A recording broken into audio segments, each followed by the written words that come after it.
Hey everyone, I'm Megyn Kelly. Welcome to the Megyn Kelly Show and happy Friday. We begin today on the court appearance by Tyler Robinson, the man accused extremely credibly of murdering our friend Charlie Kirk in September.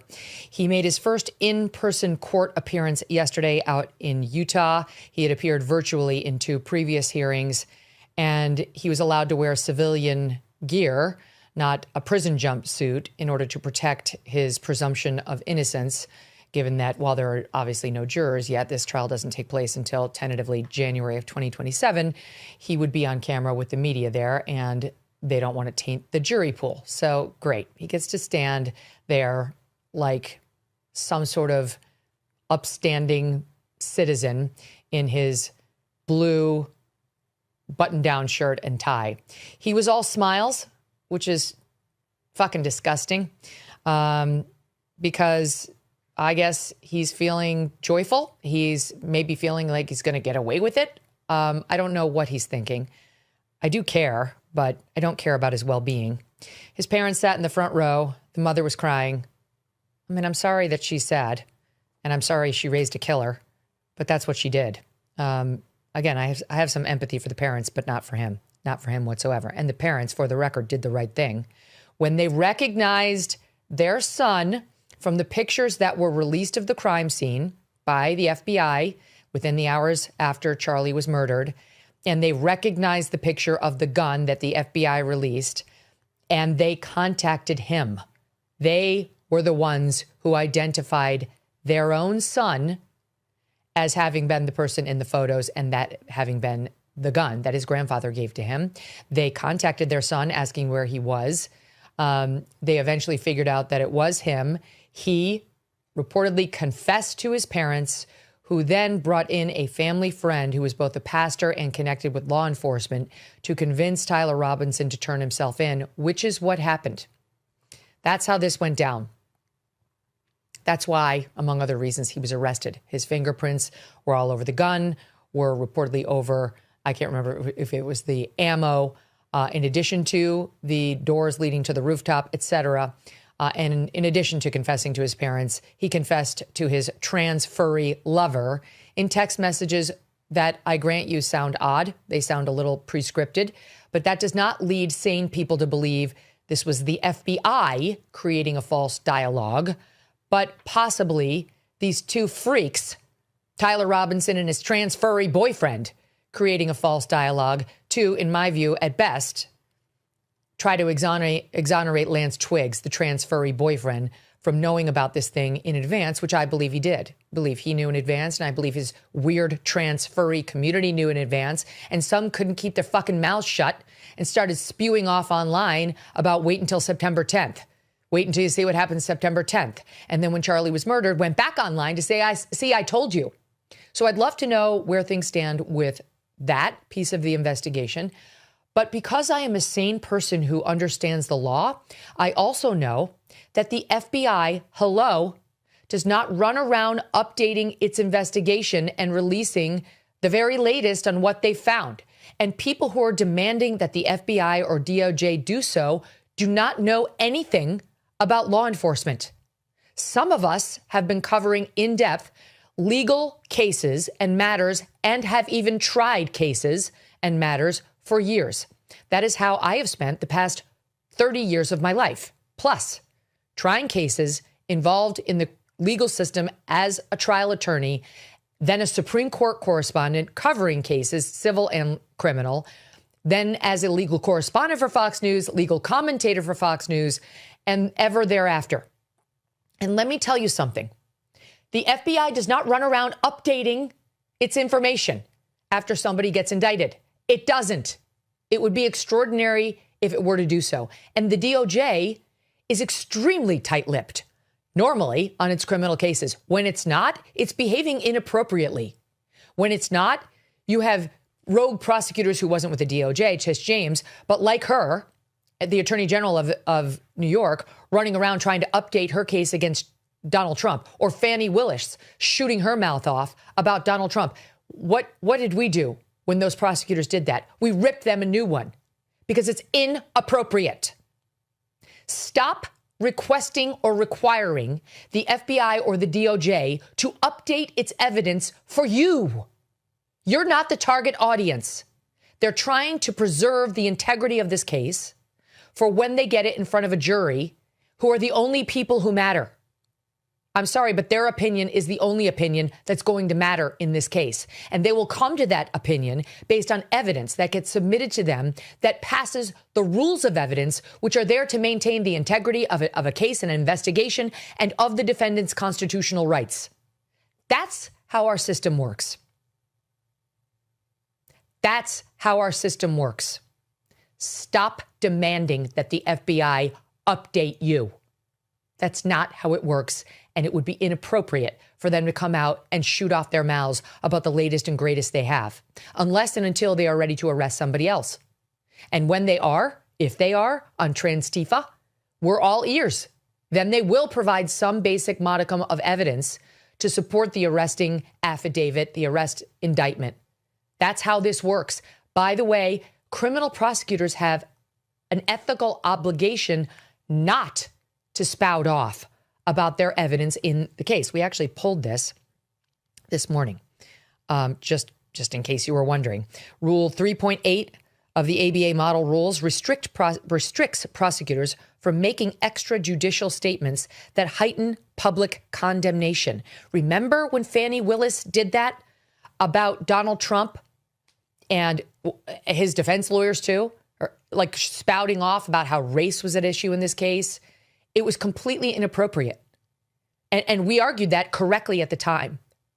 So I don't know how we spun from that into we're allowed to spew conspiracy theories about the case because the FBI is not saying anything. That's just backwards. It's not true, okay? It's not. The rules are the same in all the cases, including this one. Now, here's what happened in court. Tyler Robinson went in there charged with aggravated murder and felony use of a firearm, as well as other charges. And what they argued about yesterday was media rights in this case. And by the way, media rights in this case are extremely important, okay? Because neither the prosecution nor the defense are fighting for us to be in there. Neither probably wants us. The prosecutor has acknowledged we may have a limited right. That's not it. Sorry, prosecutor. We have a full right. We're the eyes and ears of the people. You're not, and Judge Graff, you're not going to keep the press out of this courtroom. Maybe you're going to succeed in keeping cameras out. You shouldn't, because they're allowed in Utah, but you shouldn't.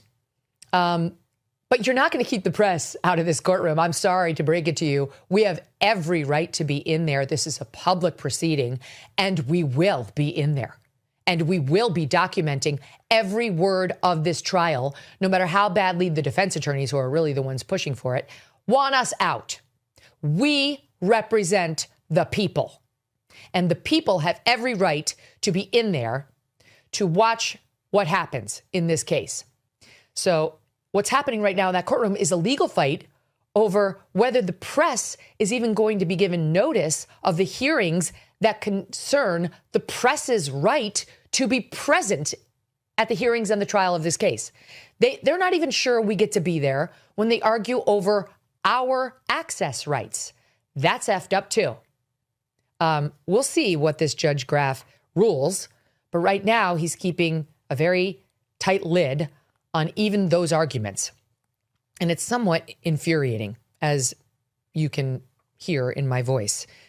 There are issues of public access to this case that need to be protected. And if this judge rules that somehow the press must be excluded from anything other than sealed proceedings, things that must be kept under seal, he's going to be reversed. There was an issue yesterday stemming from an October 24th hearing, which was closed to the public, about courtroom security, media coverage, and Robinson's ability to wear civilian clothing. Media organizations yesterday wanted a transcript of that hearing, but attorneys for Robinson and for the state of Utah have proposed certain redactions to the transcript.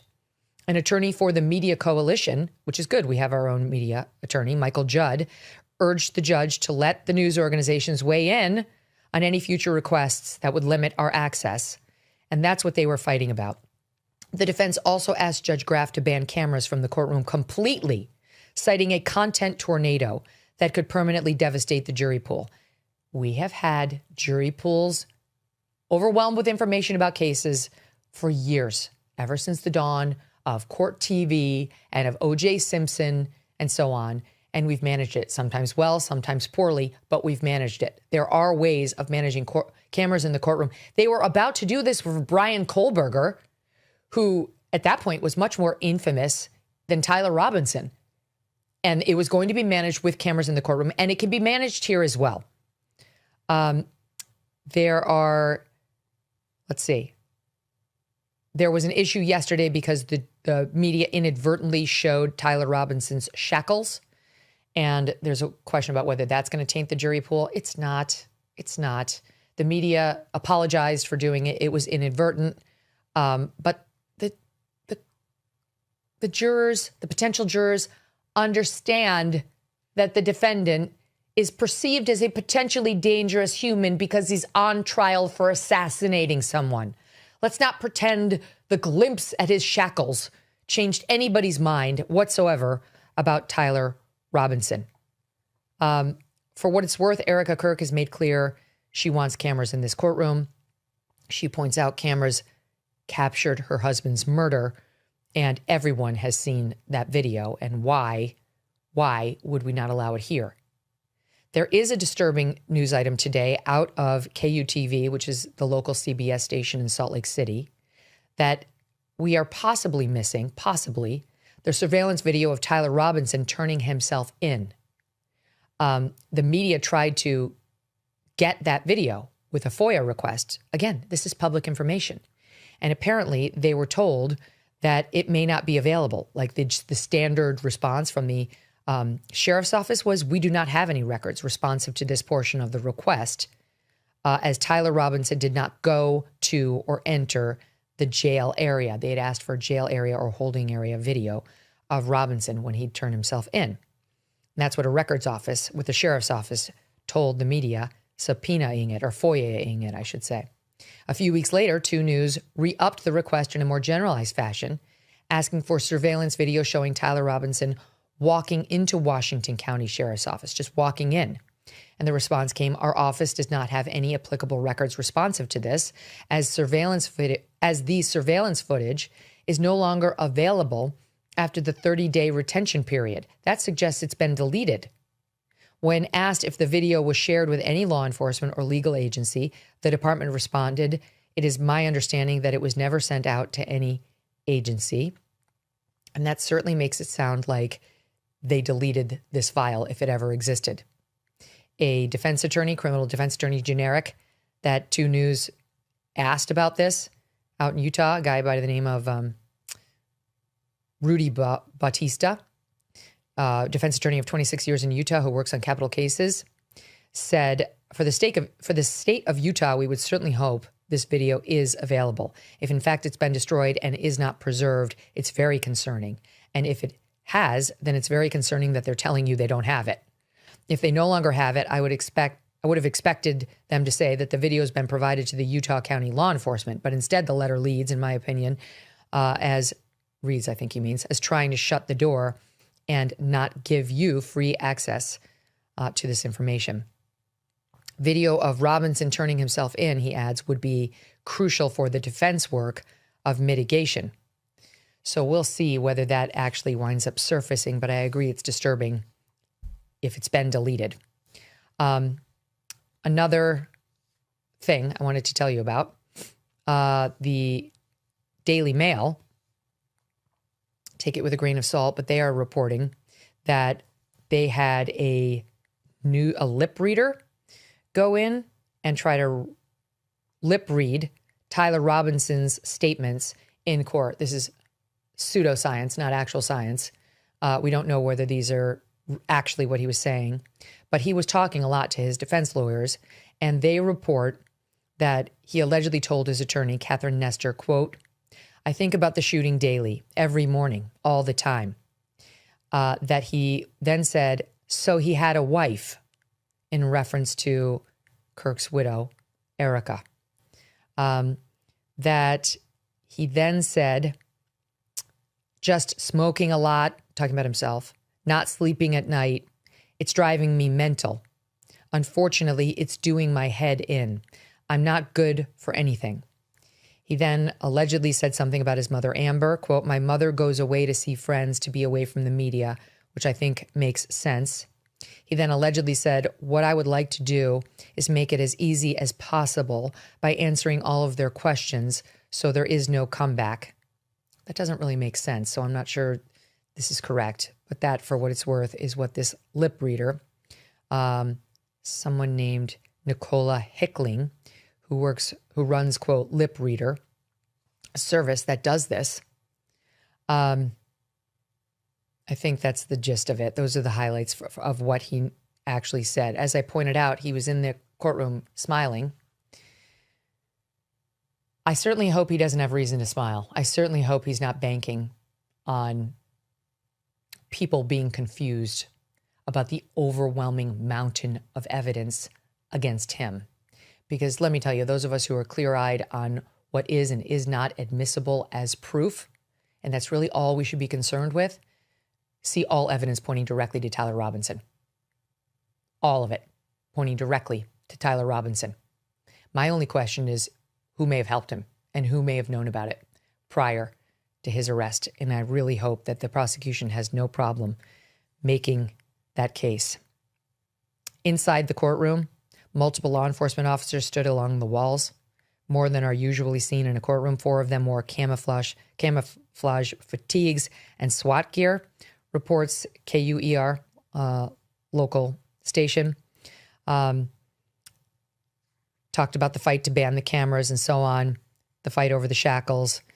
And the only issue that Judge Graff ruled on from the bench was clarifying his previous gag order, which restricts people involved in the case from making public statements outside the courtroom. They write, while roughly 3,000 people witnessed the killing of Charlie Kirk, Judge Graff said the only lay people under that gag are witnesses whom the prosecution or defense believes they will call to testify.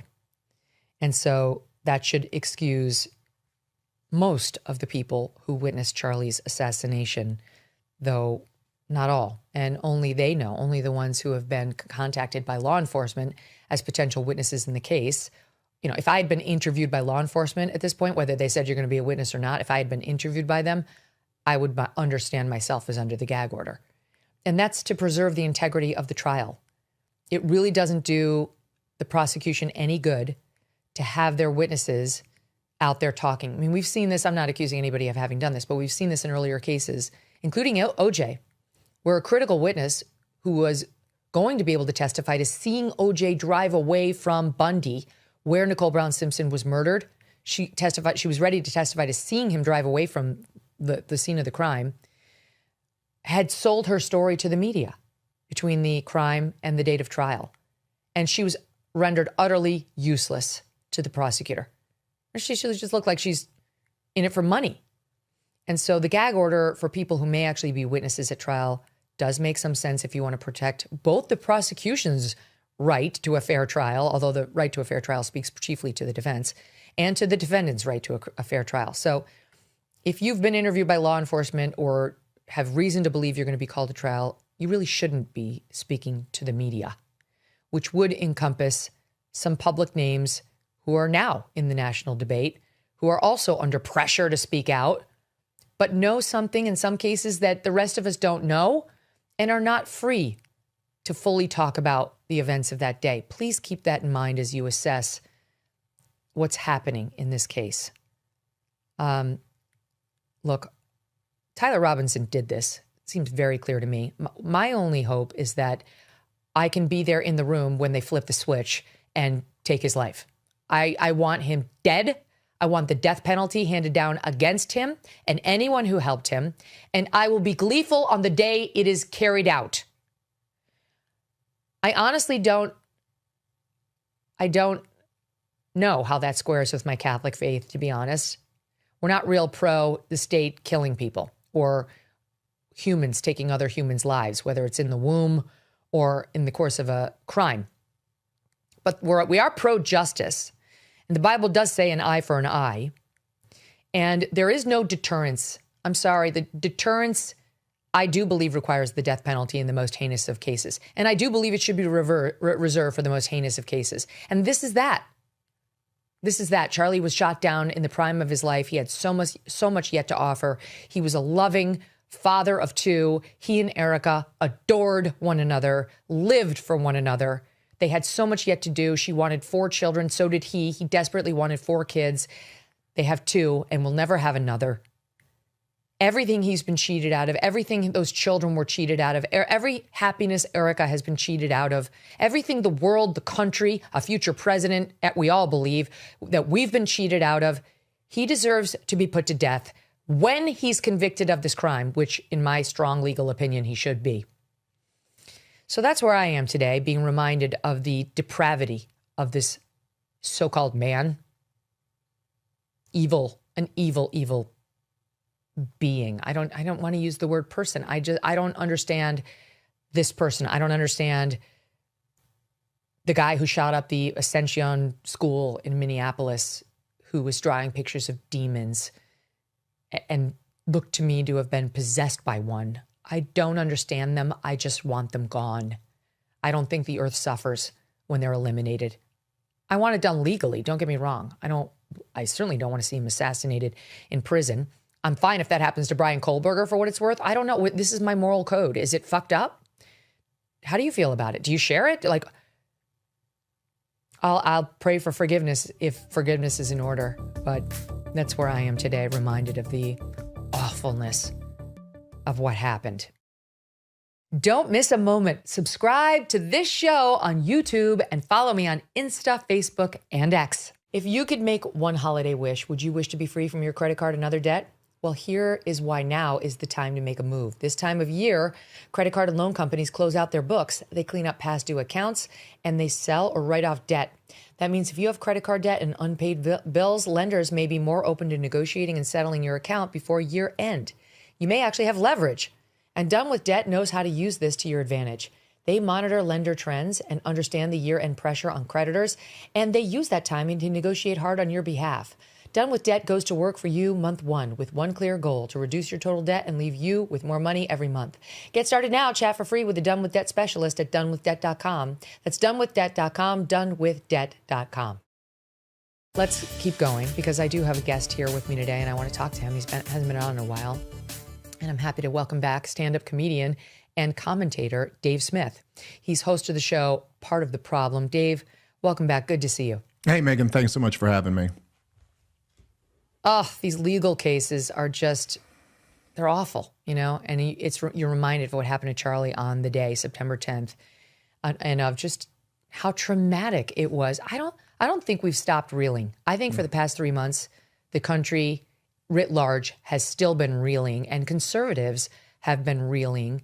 And I think many of us who are right wing or associated with the right wing or just heterodox in our thinking, like I know you are, have not gotten over the additional threat to our safety and security as a result of all this. Where are you on it? Yeah, I mean, even as I'm sitting here listening to your opening, which I think was spot on and very good, it's all so surreal to me. Like, I just still can't believe where I have this thing, which I've had before when I've lost friends and family members, where I still find myself on some level going like, man, I can't wait to hear Charlie's take on all of this.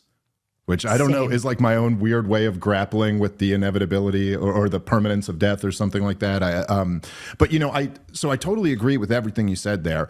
You know, I would add that, look, the presumption of innocence isn't just a principle. It is the foundational principle of Western civilization.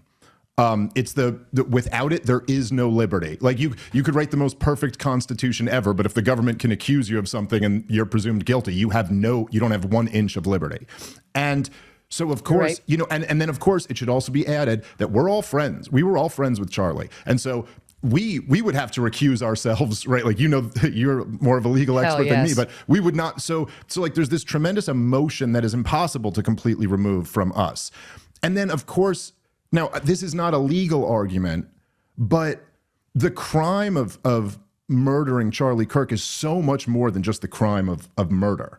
It's the highest profile political assassination of my lifetime. It's like a crime against the country. It's a crime against our cohesion, a crime against domestic tranquility. And so, and I also think, I don't know if there's a legal way that can be accounted for, but that's part of the reason why you need to have cameras. You need this to be the most transparent trial, because it really is almost in some way like a matter of national security. And then, I think your point is really well taken, that look, people jump to conclusions off of little things that seem odd to them. But even like you said, like the text messages, yes, that seemed odd to me too. But it always to me seemed like the obvious answer was what you said. It was like out of Breaking Bad, there's that scene where Walter White calls his wife in front of the cops, and he's intentionally trying to get her off of the hook, right? And so there's just, people connect dots sometimes when they shouldn't be connected. And of course, we're going to have to wait till this trial before we get his defense and the prosecution's case. I would say, though, that the other factor here is just that, this Justice Department lost all credibility over the Epstein thing. And there's just, there's just no way to undo that. I'm sorry. This is you're right. It's like catching your spouse cheating on you. That's it. You lost trust, man. The trust has not been rebuilt. I mean, what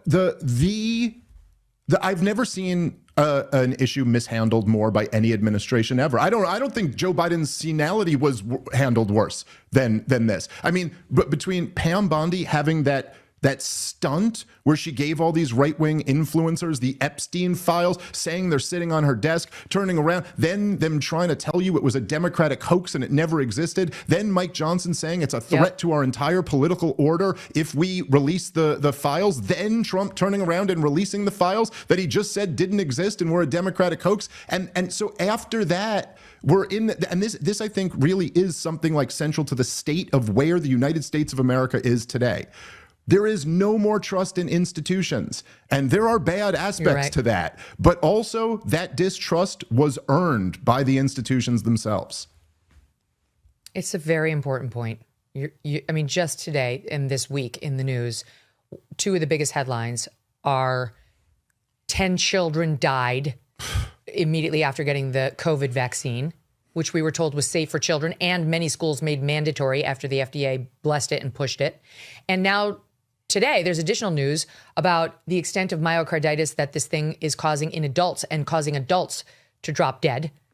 Also now disclosed by an honest FDA under Martin McCary and Vinay Prasad, who was an early critic of, not even critic, but just an honest broker about what was happening with the vax. All of this was fucking suppressed. People are dying as a result. So you're totally right. The distrust in government agencies, yes, goes well into public health. And the DOJ and FBI even now, because to your point, what was the first big action that we saw this DOJ do? It was the Epstein thing. It was Pam Bondi needing to see herself on TV, running around saying, the file's on my desk. He was disgusting. Wait until you see all the videos. We're not going to release the actual videos, but let me trust me. There have been tens of thousands of him with child pornography. Yeah. And then, there's nothing. And then no explanation. No mea culpa, no presser, Dave. Right. Where she fell on her sword and said, I misspoke. That was stupid. Let me tell you everything we actually do have. It never happened. We were told to move on.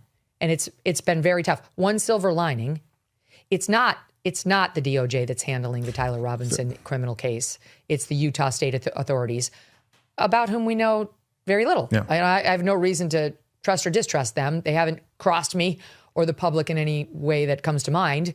So I'm open-minded on how they'll do. Yeah, fair enough. I was more just getting at, Kash Patel coming out and saying that we recreated the letter that we found from him. Is just, I think, I'm in the camp with the American people where it's just I don't trust a word you say. That's where I'm at with this Justice Department.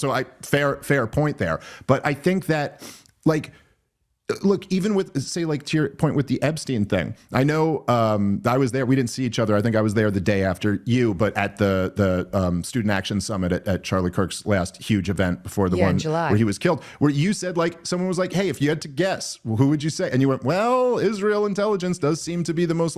So, okay, everyone wants to jump on you for speculating about that, even though you were acknowledging that you're speculating. We don't know for sure. So, okay, Yeah. fine. So what was the relationship between Ehud Barak and Jeffrey Epstein then? What's your explanation for it, alternative people who are and outraged? honestly, Why is it that I just learned? Sorry, go ahead.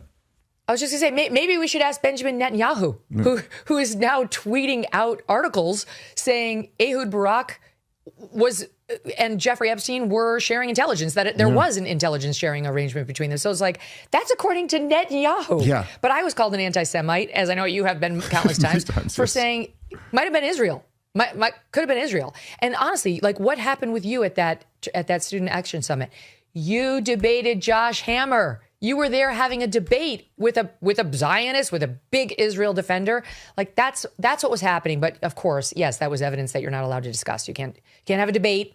You can only have the one side, and you can't ever say that Epstein might have been Israeli intelligence, might have been American intelligence. This is an asset of some sort, because that's also anti-Semitic, allegedly. And again, it's back to the same point. Like, how many times have I caught you guys lying?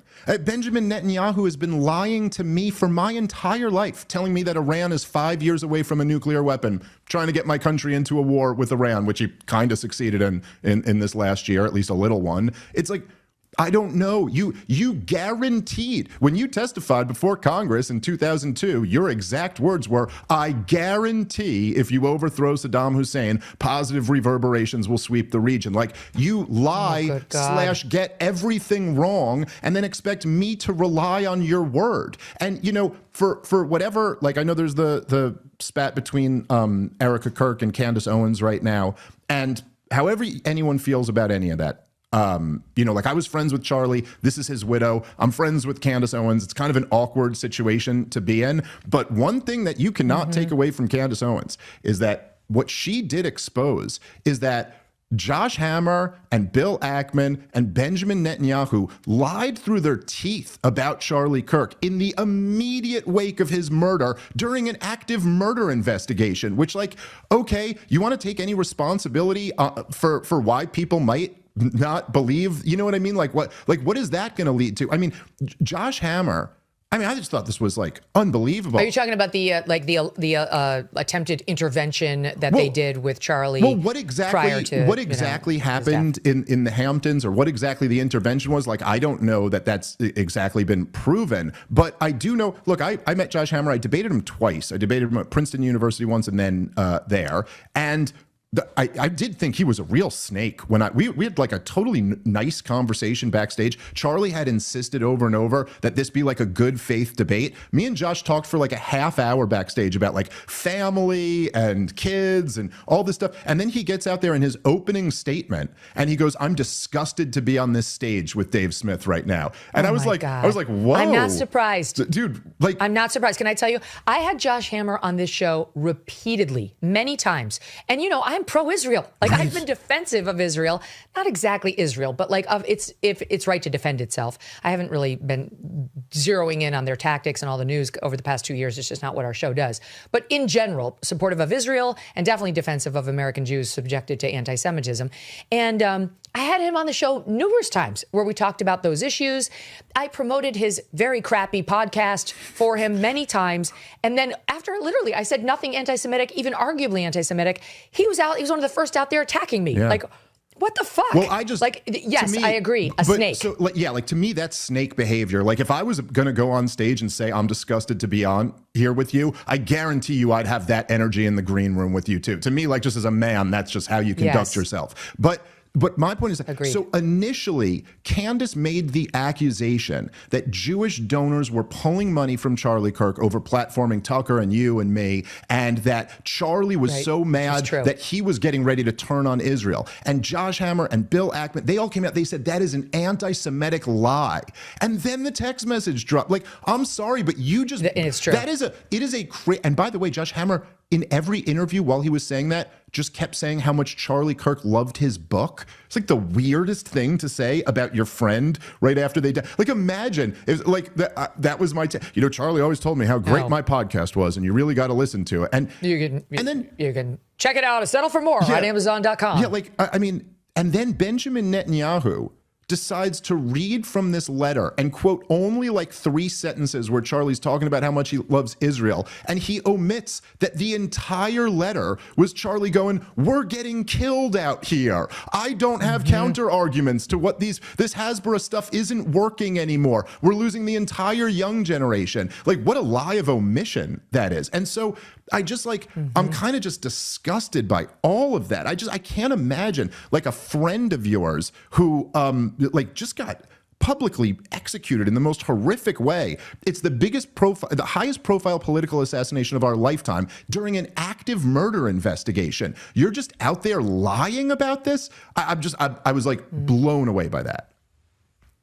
It's awful. I mean, I said this yesterday. I'll say it again today. I do have thoughts on what's happening now between Candace and Erica, and I will be sharing them very soon. And I have a very good reason for not sharing them yet, which will become very apparent to everybody when I do. But putting a pin in that for my audience and me. Okay, let's keep going. Well, you got me interested now. No, I'm good. I need to exercise patience. There's a tease. You know how much my family and I love our dogs. Yes. Even Strudwick, I cannot imagine life without them. They have a great life, but some dogs are not so lucky. And this is why I'm so glad to tell you about Delta Rescue, the largest no-kill, care-for-life animal sanctuary in the world. They have rescued thousands of dogs, plus cats and horses too. They provide all the animals with shelter, safety, and most of all, love. And they've been doing it for more than 45 years now. Delta Rescue relies solely on contributions, and giving can bring tax benefits too. Speak to your estate planner about how you can grow your estate while helping animals in need, and check out the estate planning tab on their website to learn more. We love our Thunder and Strudwick, but would like other dogs who need love to find it too. Visit deltarescue.org today to learn more. That's deltarescue.org. You know the holidays are always full of surprises. Here's one.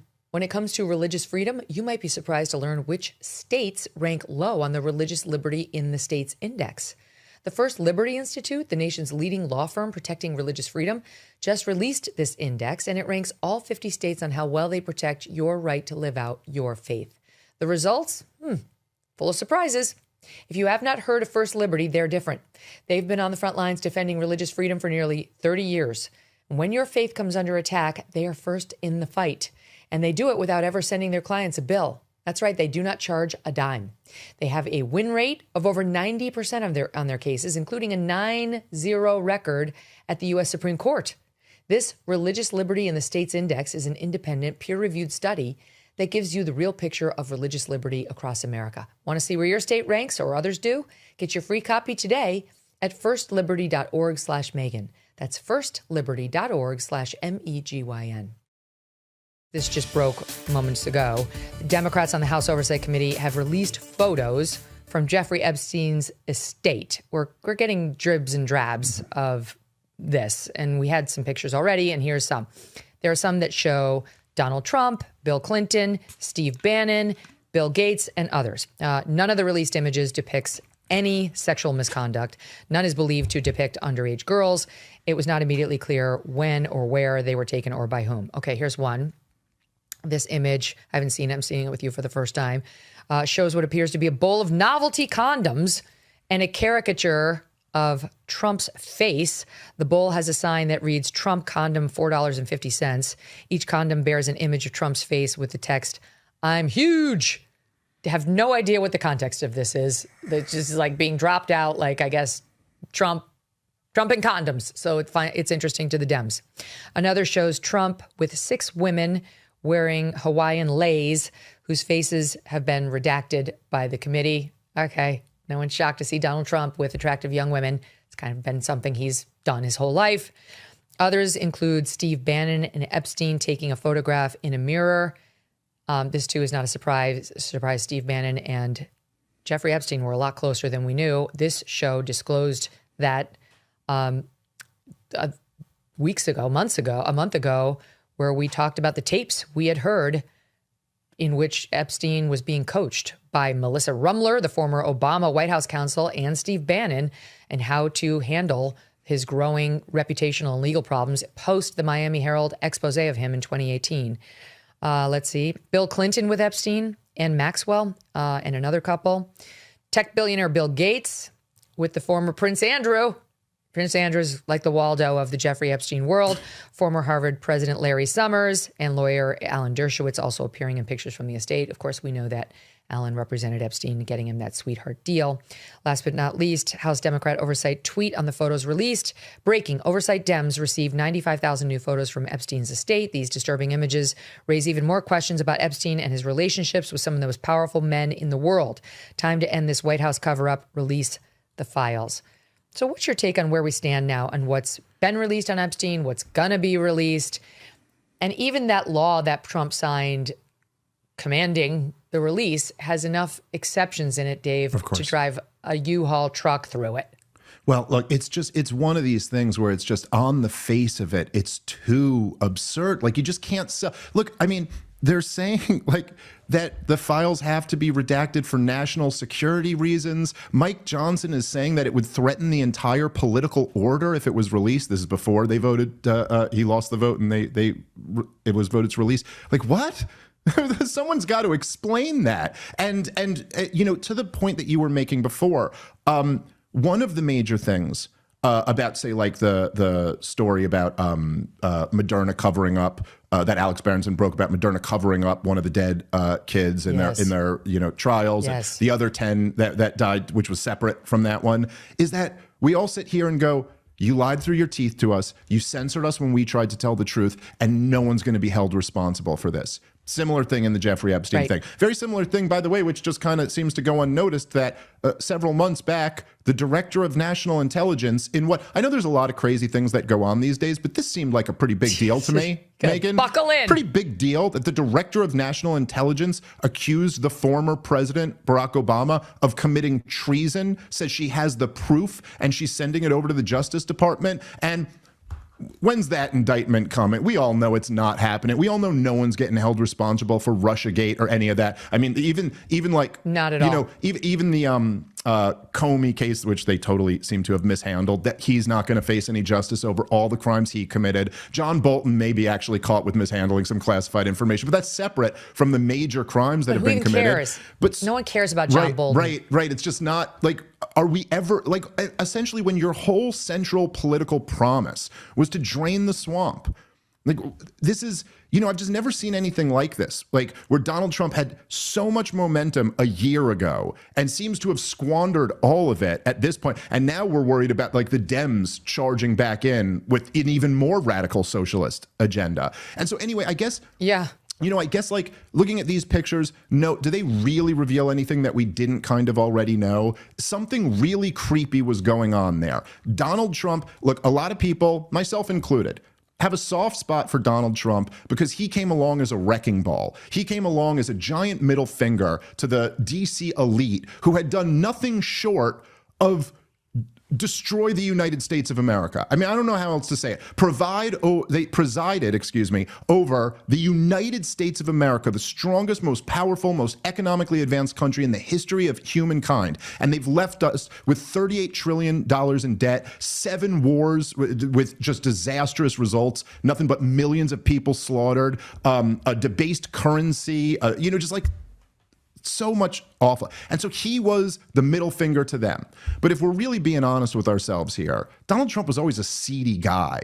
And like, you know, he's cheating on his pregnant wife with porn stars, and he's on record. Well, there's already a tape of him out there. Allegedly, reportedly. Yeah, sure. Fine. Sorry, you're the lawyer. You have to say, you're the reporter and the lawyer. I'm a comedian. I get to just talk. But like, you know, at the same time, there's a videotape of him talking about how Jeffrey Epstein loves the women and he loves them really young. And also, there were just, with guys, as you know, Megyn, right? Like, with guys of that age, they did come up in a different time where, like, there was just a different attitude about very young girls. It's an uncomfortable topic because, like, in my generation, we're not like that. But, you know, I did grow up with songs like, you know, like there's that song Into the Night, which, by the way, is a great song. The first lyric of it is, she's just 15 years old, you know? And then the whole song. Who sings that? I can't remember the name, but it's called Into the Night. Yes.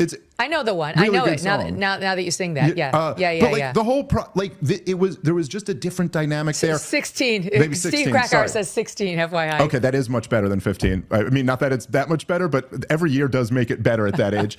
But okay, so be careful. The internet's going to call you a pedophile defender. No. I'm not saying 16 is okay. I'm saying 15 is much worse, and 14 is no much one worse. ever has. For the record, yes. No one on this set has said that either. No, right. I mean, but I'm just saying, like, they're actually, like, these guys come from a different time with a different attitude. We kind of all know there's something really disgusting going on here, but also beyond that, look, say, like you mentioned Alan Dershowitz. Like, I've seen Alan Dershowitz make the defense before that, hey, I was his lawyer. We have a legal system here, and everyone has the right to a defense attorney. Hey, I'm not going to argue with that, right? That is how our system of justice works. But then you find, like, then there's the comment about, like, he kept his underwear on when he was getting massaged. Then just recently we find out that, oh, you're actually working with Jeffrey Epstein to try to silence the Israel lobby from being published. Well, hey, that's not just being the guy's lawyer anymore. Now you're in a position where you're working with a guy who you know what he's doing, and you're still choosing to work with him to try to do damage control on a story that's bad for who? I missed that, Dave. Israel. What year was that? What year did that happen? I'd have to double check what the year was, but I know that they literally. The only reason I ask is Alan has said in his defense that he defended Jeffrey Epstein back in 2008 when he thought it was a much more limited field of crimes, and that he does have a policy of not defending like serial child abusers or sex abusers, and that his position is that he didn't know of that piece of Jeffrey Epstein back then. Forgive me if I haven't articulated it exactly maybe, right. Okay, so maybe he may be able, because I'm just thinking of when the Israel lobby came out. I'd have to. That would have been like, I mean, it was after the war in Iraq, so it was in the 21st century. Maybe he has a defense there. Steve is telling me he said it happened in 2006, which would track. Okay, so that would put it right before that. Okay, fine. So I'll retract that. But still, it does at least indicate that, like, it was a little bit more than just you being his lawyer here.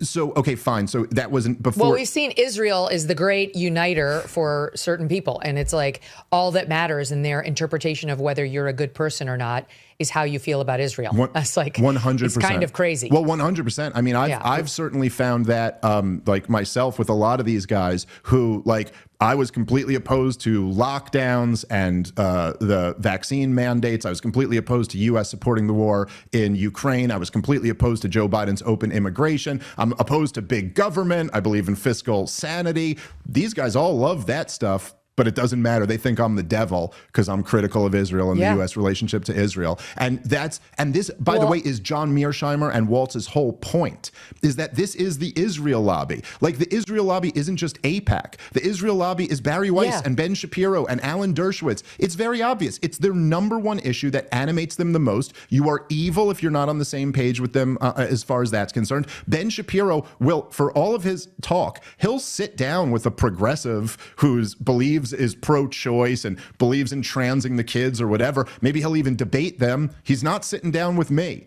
I'm beyond the pale. So, like, it's just like, it's obvious to everyone at this point. And I think all those guys, I don't hate any of them. I think all those guys would be better suited to admit it. Just admit that this is the issue that animates you the most. I think you're responding to the hatred you're feeling from them because you are an Israel critic. Like, they drop the anti-Semitic word. It's very offensive. It's not apt. So it's a bastardization of the term, which weakens it and winds up rendering it meaningless. Same as we saw the left do with racist and, anti-whatever, bigot, transphobe, that kind of thing.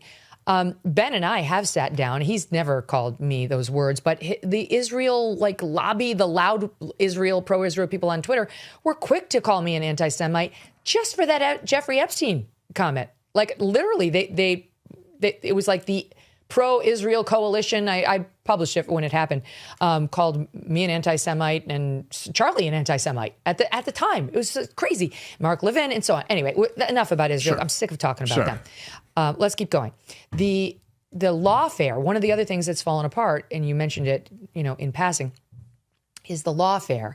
So the James Comey and the Tish James indictments have been dismissed because the judge found that Lindsay Halligan, the acting U.S. attorney for the Eastern District of Virginia was not properly appointed. They're having a legal debate about that. They're appealing that ruling. But in the meantime, they have to seek a reindictment of each. Now, Comey, there's an argument that the statute of limitations has expired. I think they're fine, actually. I think it hasn't. But okay, we're going to see that litigated. But Tish James is well within the statute of limitations, should definitely be reindicted. I don't care that it was a small number on the mortgage fraud. To me, it's very clear she committed it. Right. And now we get the news this week, not one, but two grand juries in the Commonwealth of Virginia, first in Norfolk, and now this week in Alexandria, which is a blue town. So I'm not sure how we're picking these towns or whether they feel like they have to choose one or the other, because nothing else makes sense. Virginia does have some red counties. Has refused to indict her, Dave, which is so effed up, because honestly, if you look at what she did, her tax documents completely contradict her mortgage application documents on the use that she says she's going to make of this house. She said one thing to the mortgage company, and she said the diametrically opposed thing to the to the IRS, because she wanted a tax break on the house. And then there's a text from her saying, just this year, right before Trump got elected, I better stop claiming it the way I'm claiming it with the IRS. It looks bad. It looks suspicious. And yet Trump cannot get a reindictment of this woman, because this is just part of the legal challenge that he's facing, because these grand jurors won't indict her. They've heard her taint that jury pool enough times, and the left taint that jury pool enough times. This, as he can't get his chosen U.S. attorney, Lindsay Halligan, confirmed, because she's in a blue state. Neither of those blue state senators will approve her. This is like a Senate practice. It's not a law that you have to get the blessing of the two state senators, U.S. senators from that state. They won't bless her. So he can't get the U.S. attorneys he wants. He can't get the judges through that he wants. And then he can't get grand jurors to indict what honestly is a clear-cut case of mortgage fraud, in my view, because they're politicized too. This is part of what he's up against. Yeah. And do we have any doubt that if me or you did the exact same thing, that we wouldn't be indicted for it? If they had text messages of me, we'd be in cuffs. Yeah, and so again, that's the whole thing here. It's like the American system has been perverted by of course deviating from what true Americanism was supposed to be, which is essentially the Declaration of Independence and the Bill of Rights. But now it's been perverted into this place where we really live under a system of anarcho-tyranny, which was a term I believe Sam Francis coined, but I really do think it perfectly describes it, where it is it's like the top and the bottom against the middle. The middle live under tyranny. The top and the bottom have essentially anarchy, right? So in other words, if I open a business and I don't follow one regulation to a T, they will crush me. They will crush my business. I will deal with fines. I will deal with all, you know what I mean? All types. If I don't, even if you, in many states, if you just defend your business from a homeless junkie coming into it, they will throw the book at you. That homeless junkie can go lay down on the street. No one's ever going to touch him. That's at the bottom, right? At the top, you can start a war based off lies, never face any repercussions from that. You can institute torture. You can kill American citizens without charges. You can, lie the country into war, undeclared wars, illegal wars. Doesn't matter. Nothing will happen to you. You can frame the sitting president for treason in a coordinated way. Nobody will ever go to jail for that. Nobody will ever get prosecuted. And then even financially, right? We have a giant welfare state for people at the bottom of our society and a giant welfare state for people at the top of our society. What is Nancy Pelosi's insider trading? That's welfare. What are all these government programs for billionaires? That's nothing but welfare. Banker bailouts, corporate bailouts. But the guy making $400 grand a year has to pay $220 grand a year in taxes, the person making $150 grand a year just gets slammed because they got to pay for the welfare for the poor people and the welfare for the rich people. And they do pay it. That's And then the super rich aren't paying these taxes. I've told the story before. It came out that Trump paid zero taxes at one point when we finally got a hold of some of his tax returns. And he said, that makes me smart. And, you can't argue with it. If you could get away with it, I think we'd all pay zero in taxes. But he's not alone. I know another real estate estate baron in New York who has never paid tax, never, especially in real estate. You can like declare enough losses that it makes it look like you didn't have any earnings. But you're exactly right. The working stiff who's earning $400,000 a year, which already gets cut, 50% plus if you live in New York City, he's got to pay it all. He doesn't have the clever ways of hiding his income. And it all goes to fund these groups. You're 100% right. Yeah, it's just, it's such an outrage and it's so unsustainable. And, really, I would say this is the core of the whole thing, right? Is that, and it's so interesting to me because now Democrats, their new thing that they've found, which does seem to be working in terms of getting elected for them, at least in this last election, they all ran on unaffordability. Like that's the big thing, which I just love this word unaffordability. I would love the opportunity to just like interview Mom Donnie and just ask what unaffordability means. What does that mean? Why are things unaffordable? Like what, because it's like you look at. How do we get here? Well, okay, so between, and I don't have these exact numbers in my head, so anyway, you could go look this up though, but it's like between, say from 2008, Barack Obama comes in after the financial recession up until, so Obama through Trump, Biden, back to Trump, we've printed something like 50% of the money that's ever existed in the world. Like it's just like trillions and trillions and trillions and trillions of dollars injected into the economy. And then we look up and the price of everything is unaffordable. Well, geez, Megyn, might that have something to do? Like, so anyway, economists already have terms for this. It's called currency debasement and price inflation. And the core of the problem here is that we have a government that we cannot even come close to affording. We don't have the money for all of this. Yeah. We don't have the money to be the world empire. We don't have the money for these giant entitlement programs. We don't, at this point, one of the biggest line items in the budget is interest on the debt because we couldn't afford this size of government back then. And so we can't tax the people enough. We can't borrow enough. And so our only option is to print the money. And now that leads to an unaffordability crisis where every 20-year-old is coming into a world where they're $100,000 in debt from college. They work at DoorDash and the average house is going for $600,000 a year. It's an unsustainable system. And it's the thing that's so criminal about it is that it punishes people for doing the right thing and rewards everybody who does the evil thing. And there's no party objecting to it. We used to have Republicans towing the line on, budget constraints and not overspending. They've completely abandoned that, definitely under Trump at 1 and 2. Yep. And there's no party now. There's there's a few Republicans who are still like, no, we can't afford it, but they're in the minority now. And by the way, we just shifted the analysis during those years to say, oh, actually, it doesn't matter. We've changed all of our analysis. It doesn't matter if you just print the money and overspend. There'll be no consequences to it. It's like modern monetary theory. It's so ridiculous. And we're reaping what we sow. It's so all right, ridiculous. Wait, I have to end it on a positive note. I have some good news for all of us, which is about Ilhan Omar. It starts bad, but then it gets good. She married her brother, allegedly, so that he could get into the country and be here, like an immigration matter. Trump keeps saying that she married her brother so she could get in. That's not it. She was already in. She was brought in by her dad when she was young, under 18.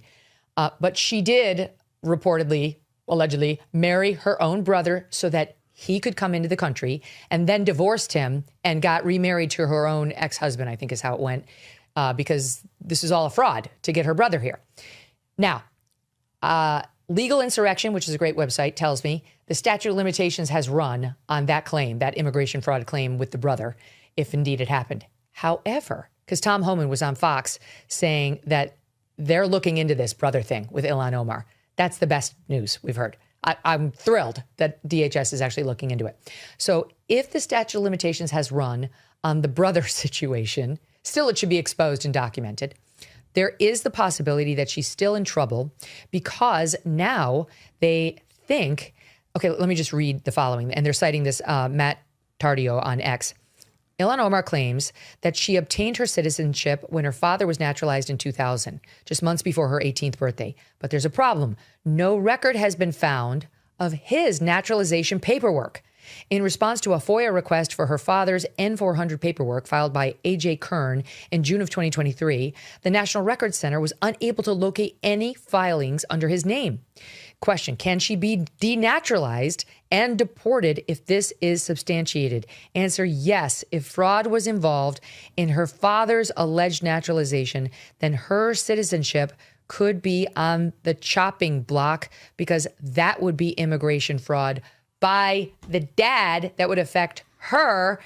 And that would be a political earthquake, Dave Smith, that if she's not a U.S. citizen, she can't be a U.S. House member, and she could be deported. I mean, like, I just want to give you that little nugget going off into the weekend. It might be evil how excited that prospect makes me, but that really would be something. I mean, geez, what a weird story. We deserve it. Yeah. Well, look, I mean, there's no self-respecting country can put up with people. And don't get me wrong, I could make out, we've been bombing Somalia for 20 years and hundreds of thousands of people have died in that country and lots of people have fled over, like U.S. action. Like, I'm not trying to sound like a lefty here. I'm just a constitutionalist Ron Paul type guy who's like, we shouldn't have been doing that. But no self-respecting country. And they can go someplace else. Yes, but no self-respecting country can have a system where anyone from the world can come in and then immediately start lecturing us about how our society is wrong and needs to be overhauled.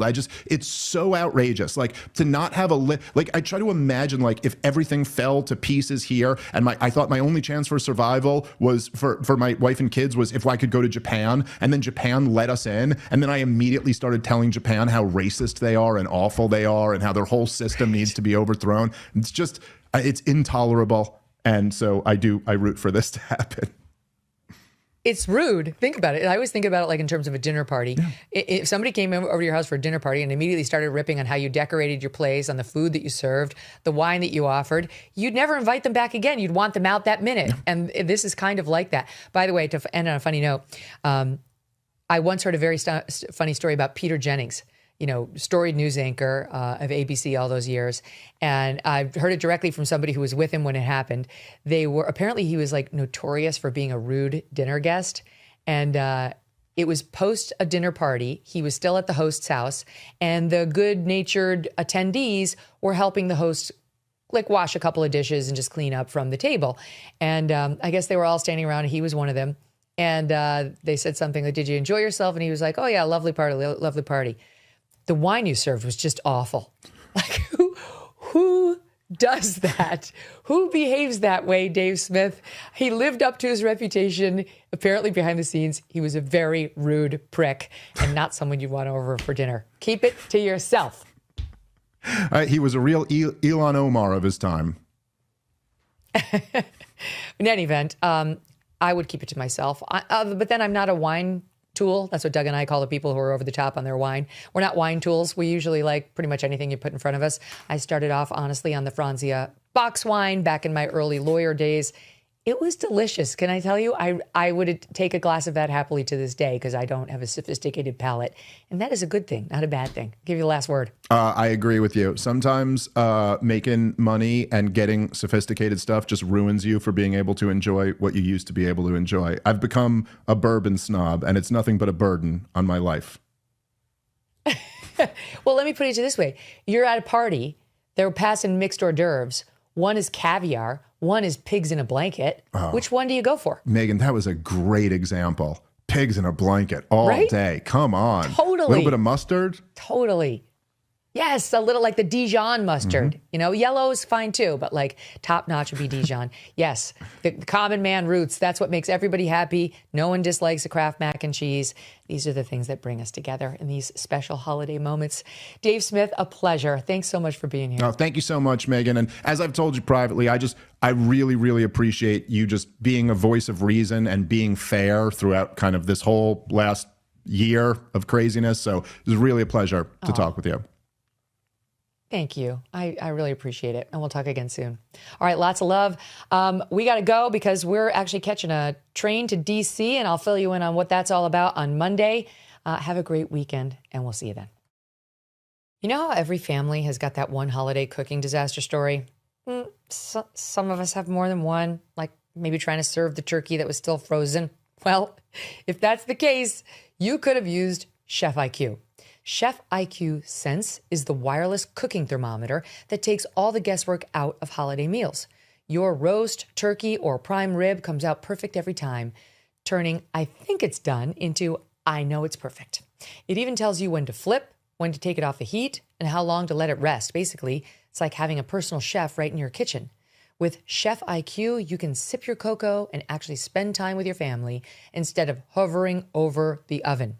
It's the gift everyone will love, perfect for seasoned cooks, kitchen rookies, and everyone in between. This season, give yourself and your loved ones the gift of perfectly cooked meals with Chef IQ. And with my promo code MK, you can save 30% and get all your shopping done. Go to chefiq.com, promo code MK, chefiq.com.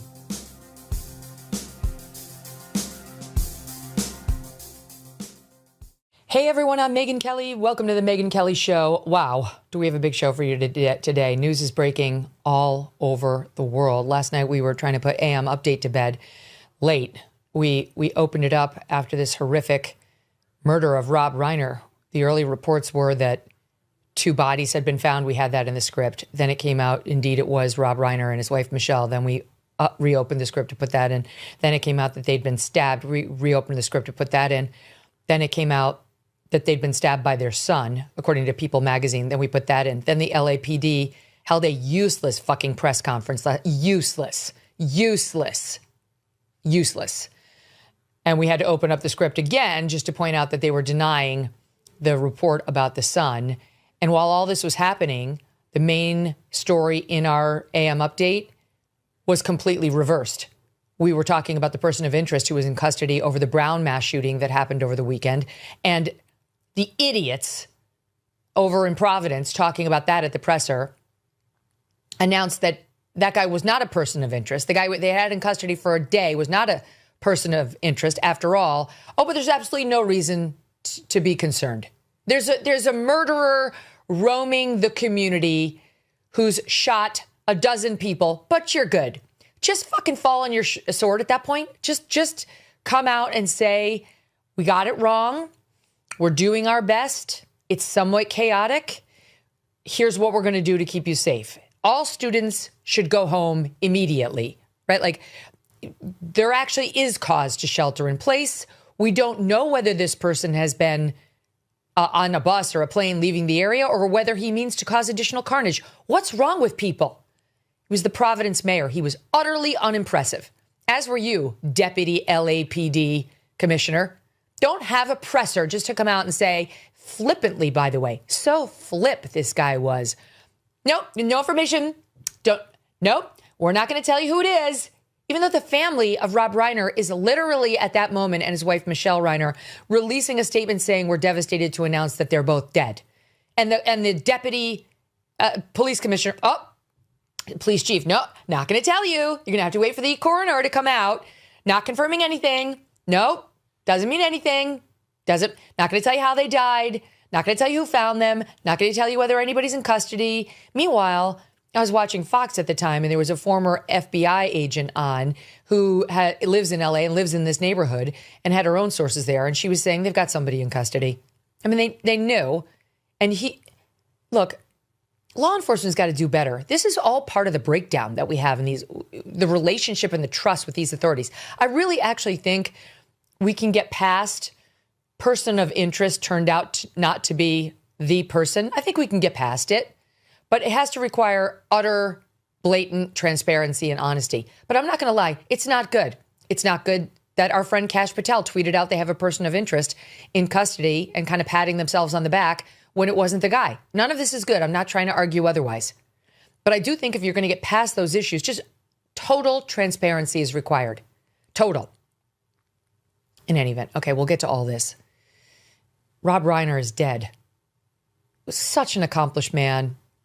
I don't even think of his politics when I think of Rob Reiner. You get there eventually. But I think of his immense talent as an American icon in the movie industry. Who that's of a certain age doesn't remember him as Meathead on Archie Bunker? He was young, Michael Stivic. He married Gloria. He drove Archie crazy with his liberal politics, which would wind up being kind of funny, too, just because it was true to life for Rob Reiner.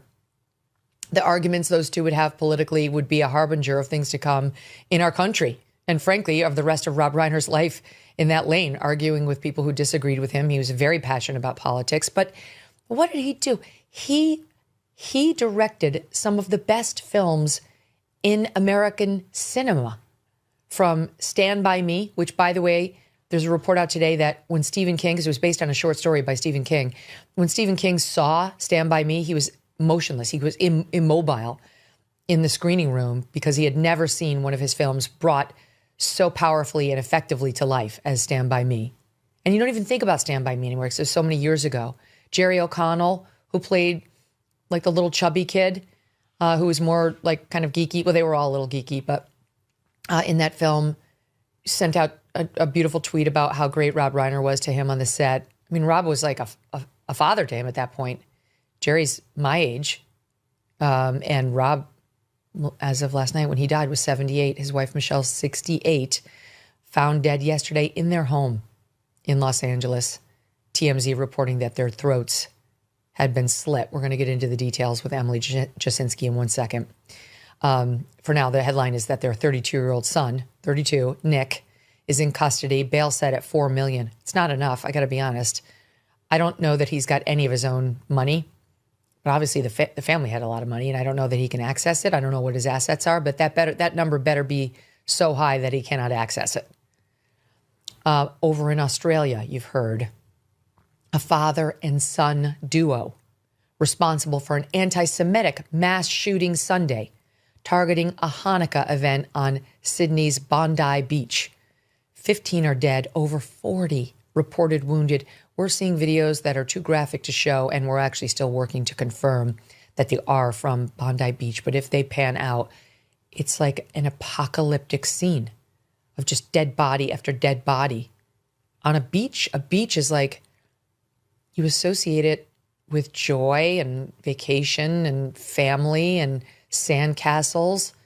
I mean, we're a long way from Omaha Beach. It's not still the first memory that comes to mind. And just to see, I mean, because of course, Australia, it's summer there. They're all taking their summer vacations. And just to see the carnage, even in the videos that have been verified, is shocking. And to see the number of minutes that these two shooters were taking aim at civilians like target practice without police or a good guy with a gun taking a shot at them, it's painful. It's excruciating because there are videos on X showing it, especially what I believe is the dad. The reports are the dad was on the top of the bridge. The son was underneath the bridge shooting.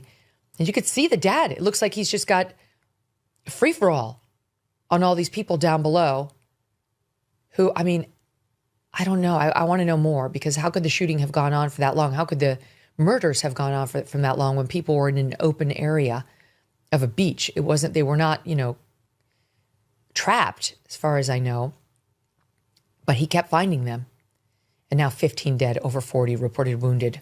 We're starting to learn more too about the terror ties of the alleged shooters. Okay, first though, this is what is just a crazy news day.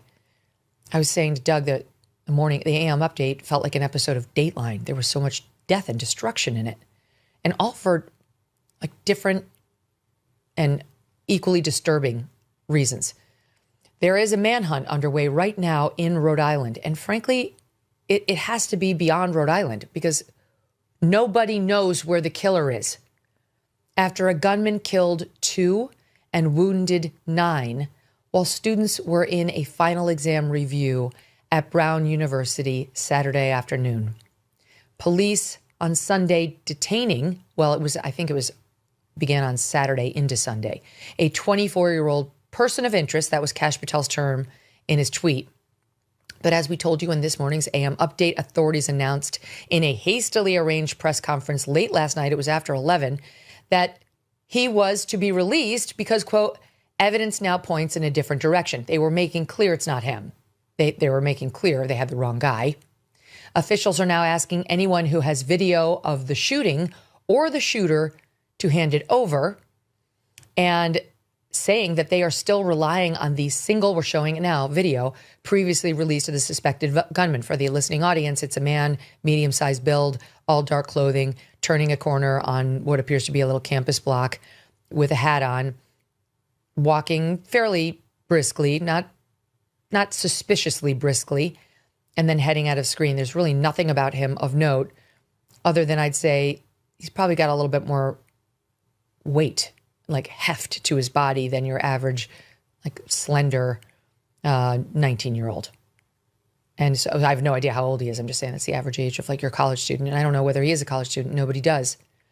Now, despite the fact that a mass murderer is still on the loose, no additional shelter-in-place order has been issued, nor are the Providence authorities particularly bothered by the fact that they lifted the shelter-in-place order while the shooter was clearly still a threat because they did not get the right person of interest in custody. Here's the Democrat mayor, Brett Smiley, last night. We want to inform the community that that individual will shortly be released from Providence Police. We know that this is likely to cause fresh anxiety for our community. Ever since the initial call, now a day and a half ago, you think? We have not received any credible or specific threats to the Providence community. And so the status of safety in our community remains unchanged. And we believe that you remain safe in our community. Okay. He was actually defending himself last night. A reporter asked him, you know, what, like the shelter in place was lifted. That's not good. You didn't actually have the guy. And he was like, well, it was the proper thing to do. And I know that because there have been no additional shootings since Saturday. Oh, okay. Great. Good to know. That's like when John Allen Muhammad and Lee Boyd Malvo, the DC snipers, were still on the loose. No, I know you're safe because there have been no additional shootings since the one on Saturday at the Home Depot. Okay, tell that to the dozens of people who were yet to be shot as they went on a reign of terror. What kind of a boneheaded statement is that? To me, that is a politician who's worried about one thing, his ass, his lily white ass, which none of us cares about. No one. Be honest. Just own it. Just say it. You know, in retrospect, that it was too soon. And if I were that mayor, frankly, I'd be like, we fucked up. We trusted the FBI. That's what I'd be saying. I mean, that's how these things typically unfold. And the FBI is going to say whatever it's going to say. But why is he pretending it was all fine and good? Look, part of my anger is I'm just mad at the news cycle. I'm mad that these kids are dead trying to study for their final exams. This sweet young vice president of the college Republicans, Emma, who had everything going for her, reportedly shot in the classroom. Well, not reportedly, she was shot dead in the classroom. She's one of the two who were killed. And there are questions about whether she was a target. There's zero evidence so far that this is politically motivated, you know, other than her, Ella Cook is her name, I'm sorry, other than the fact that she was vice president of the college Republicans, but zero evidence to show that the shooter knew that. The other young man who was killed, I believe, was an immigrant from Uzbekistan. Yeah, and we've seen pictures of him, you know, for what it's worth. He's brown-skinned. Like, that's not, it doesn't line up. Nothing lines up, you know, like to a political motivation right now. Just wait and see. All of that will come out. I believe eventually they'll get the person and we'll see. But my point is simply, I'm being harsh on the authorities because I'm pissed off about the shooters. And this guy's still at large. You know, amazingly, he's still at large. And look, we're in the Northeast. We're in New England. I don't know where this guy is, and clearly neither do the authorities. Here to react to all of it and more is Emily Jashinsky. She's host of After Party with Emily Jashinsky on the MK Media Podcast Network, which, by the way, I just got the numbers because they update me since it is the MK Media Podcast, and she's crushing it. Emily's doing so well. Her podcast only goes twice a week, but people are tuning in record numbers on the YouTube when it airs live at 10 p.m. You can check it out. And also as a podcast. So please check out what everybody's loving and tune in yourself. She's also now the host of the MK Wrap-Up Show that airs after this show does on Sirius XM Channel 111. Okay, that starts at 2 p.m. Eastern right after our show finishes. Don't miss a moment. Subscribe to this show on YouTube and follow me on Insta, Facebook, and X. You know the holidays are always full of surprises. Here's one. When it comes to religious freedom, you might be surprised to learn which states rank low on the Religious Liberty in the States Index. The First Liberty Institute, the nation's leading law firm protecting religious freedom, just released this index, and it ranks all 50 states on how well they protect your right to live out your faith. The results? Full of surprises. If you have not heard of First Liberty, they're different. They've been on the front lines defending religious freedom for nearly 30 years. When your faith comes under attack, they are first in the fight. And they do it without ever sending their clients a bill. That's right, they do not charge a dime. They have a win rate of over 90% on their cases, including a 9-0 record at the U.S. Supreme Court. This Religious Liberty in the States Index is an independent, peer-reviewed study that gives you the real picture of religious liberty across America. Want to see where your state ranks or others do? Get your free copy today at firstliberty.org/Megyn. That's firstliberty.org/MEGYN. Emily, welcome back. Great to have you. Thanks for having me, Megyn. What a day. So I'm sorry, but Keystone Cops comes to mind when you look at what happened at Brown University over the past 36 hours. They apparently, reportedly, they actually first said that there was somebody, a person of interest or being detained or examined who was some Asian guy who had nothing to do with it. Then there was this report on Cash's X feed saying, thanks to that the local authorities had given him a tip about somebody staying in a hotel, that they ran it through some sort of like cellular data analysis unit that they have at the FBI. And that led them to this guy whose name we're not going to be reporting because he's innocent, according to the Providence locals. They didn't use that word, but they made clear they've moved past this guy now, moved on from him. And his name was all over the internet. No, the authorities didn't say it, but it was everywhere. It didn't take long, so clearly they were leaking it. First, the wrong picture was being circulated by the media all over X of the guy who was the person of interest. Then they took that guy's picture down, and the proper picture went up with the person of interest who was being questioned by authorities, but he was not, as it turns out, the guy at all. So now 2 guys have been besmirched as potential mass shooters wrongly. Only one of which I guess we can blame on the FBI and the local authorities. We'll hear what the FBI has to say about that. The FBI also had a big win. It stopped a terror attack in California, which we can talk about in a minute. But look, this one's not great.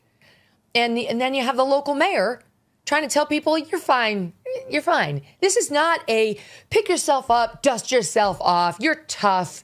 You can do it, sweetheart. Get right back out. What the fuck? A serial killer is on the loose after shooting a dozen people. The response is not appropriate. And there's sort of echoes of what Luigi Mangione did last year, where you have someone coming up, shooting folks and then walking away. Presumably this campus is blanketed with CCTV. And so that makes it, I think, Megyn, even more unbelievable that the FBI and local authorities projected such confidence in their detainment of a suspect. You know, you can detain a suspect and not announce it.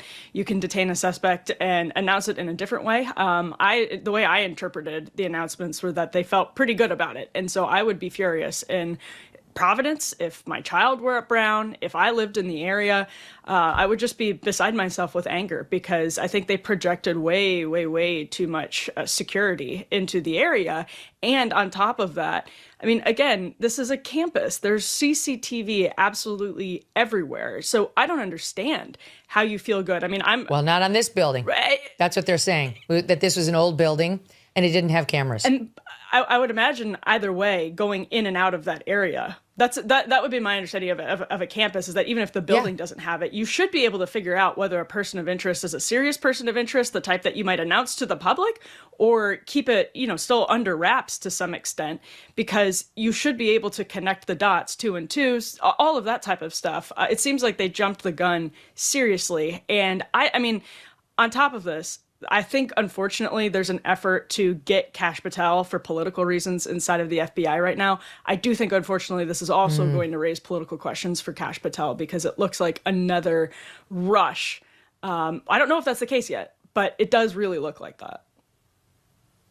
Well, people are pointing out that after Charlie was killed, they said that they had a person of interest in custody. It was that old guy who was very sussy, but he wasn't connected to the shooting as far as we know. And so they had announced that, and people were kind of like that guy, like the guy who was like, I have the right to remain silent. I have the right to remain silent. It was very strange that like you kind of saw him as a potential accomplice maybe at that moment, but it didn't track as the actual shooter. And then they later kind of had to say, okay, didn't get that right. And then, Cash was saying, look, we're trying to be very transparent. It's not great to have another one of those. And now how much time has been lost in tracking the real killer because they were very focused on this guy.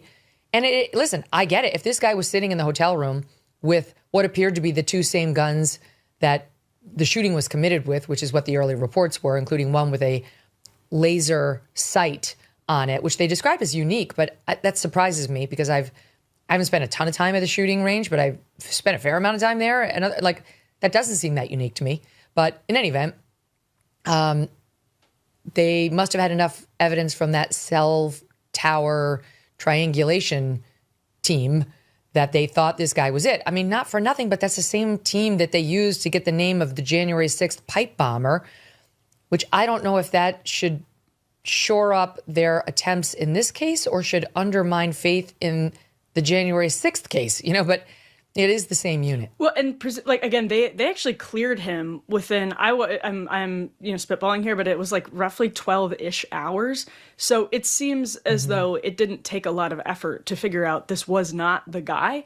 And it would have been... The guy was saying, I've been in this hotel room the whole time. Right. I have not left this hotel room. And if that's the case, I mean, that's an easy alibi to check because hotels also have CCTV. You can check people's smartphones now, depending on access and all of that. So you can check the key card records. Exactly. So it seems like this would have been pretty easy to check out, dismiss. And in fact, we know it was because he was cleared pretty quickly. And so in that case, it looks like rushing to be... I understand the need to be transparent. I actually can see this on Kash Patel's feed. He tries to walk people through the steps of investigations in ways I don't think we've seen the FBI do in real time before. But you have to be so careful about that because there is right now there is actually a killer on the loose. People should not feel comfortable. Kids should be off of campus, and it may have potentially created a more dangerous situation. I mean, clearly it created a more dangerous situation.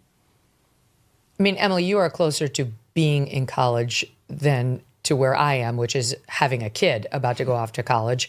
But either way, can you imagine being either a Brown student or the parent of a Brown student right now and hearing that presser last night after you were told that they had a person of interest in custody, that they had lifted the shelter in place, and you've been walking around, you'd been thinking they had, and only to find out it's fine. And then that ridiculous mayor doubled down on his inanity at a press conference just before it came to air, like an hour before. Watch this.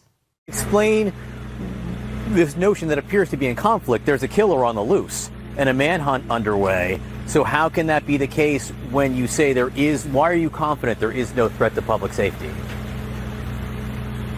The call came in for the shooting at 4:05 p.m. on Saturday. It's Monday morning, 10 a.m. Eastern, and there has not been a single credible or specific threat that we've received since that time.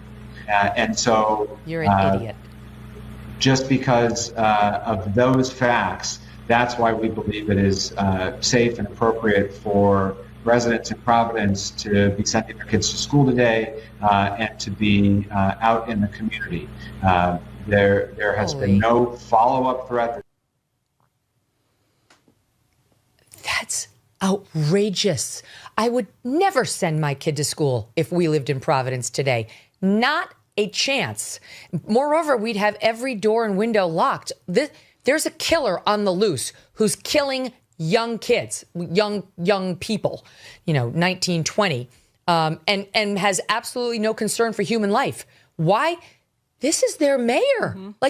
This is politics, Emily. Well, yeah, I saw the exact same thing you did in that, which was the clear, cynical political motivation to try to pretend that a mess didn't happen rather than cleaning it up. And actually, the politics of that are horrible because it's going to be seared into everybody's memory now. This is the guy who didn't say the buck stops with me. This was a mistake. It's the guy who tried to pretend like everything was fine. And Megyn, I think about the Boston bombing manhunt. obviously not apples to apples here, but that was a very dangerous situation when you have people who are desperate to evade justice and capture. They end up, in some cases, doing very dangerous, desperate things. So let alone another reason why you should be sheltering in place if you're in Providence, Rhode Island right now, because who knows if someone's trying to, for example, hide under a boat and gets into a shootout with law enforcement. These things are all well within the realm of possibility. Like with the Boston Marathon bomber. Exactly. Yep. Yes. Well, and honestly, it's like, who knows if this person has any means? They had means enough to buy a gun. They were smart enough to get on this campus and to go right to this. I mean, because there are no Saturday classes typically. That's not really a day of the week where the kids are going to classes. But he knew that there was this exam review course happening inside this one building and inside this one classroom. And he happened to choose the one building that doesn't have any cameras.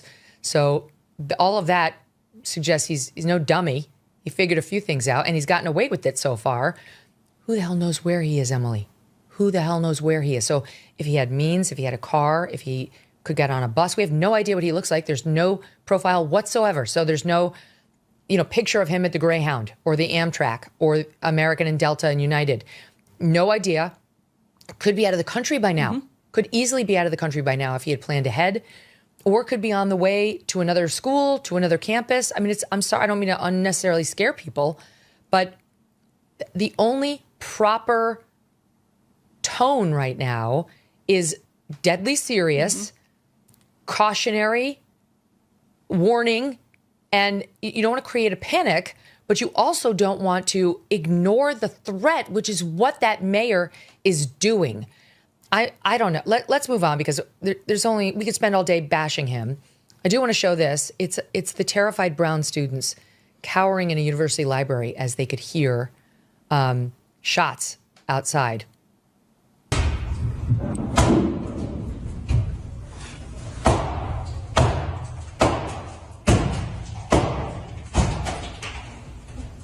Now, this winds up being the police, but these poor students don't know that at this point. Hands, hands up, hands!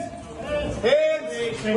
Police! Everybody's hands! Hands, hands, hands, hands, hands! Hands, hands, hands! Everybody get your hands, hands, hands, hands! Hands, hands! Just keep your hands up for us. Obviously, there's something going on. We're here to help you. Just listen to what we have to say, okay? All right, breathe. Anybody hurt? No? All right, just listen to our commands. We will get you out of here safely. Is this it? Is this the group? Guys, if you have your bags, your phones, go grab it now. Quickly, go, quick, go. In orderly, fast. Let's go. All the kids have their hands up. Good job.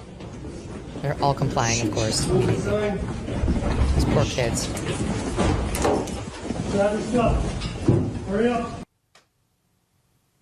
That is just heartbreaking. It's like we mock Brown University a lot because it's so far left, it's so progressive, but it's like, these poor kids, you have to be very smart to get into Brown University. It is Ivy or very connected, but you do, in general, you have to be an extraordinary student, truly, to get into there. And those kids just are trying to learn. Left, right, who gives a shit? They're just trying to learn, trying to get an education, trying to make it ahead in this world just like everyone else. Try to get a first good job, try to get a home, try to make it in an economy that is really not set up for success for young people. And this is the shit they have to deal with. For the listening audience, they were in the library, and you picture the stacks of books that only go up to like maybe 5 or 6 feet tall, and they're open at each end. So it's not like, it doesn't really block you from an active shooter. He would just have to turn the corner of the little bookcase, and they're all cowering down there, hearing shots go on, shots. And then you finally hear the police, and I'm sure there was a huge sigh of relief as they lifted their arms and complied. But you can't help but think of the terror they must have been in.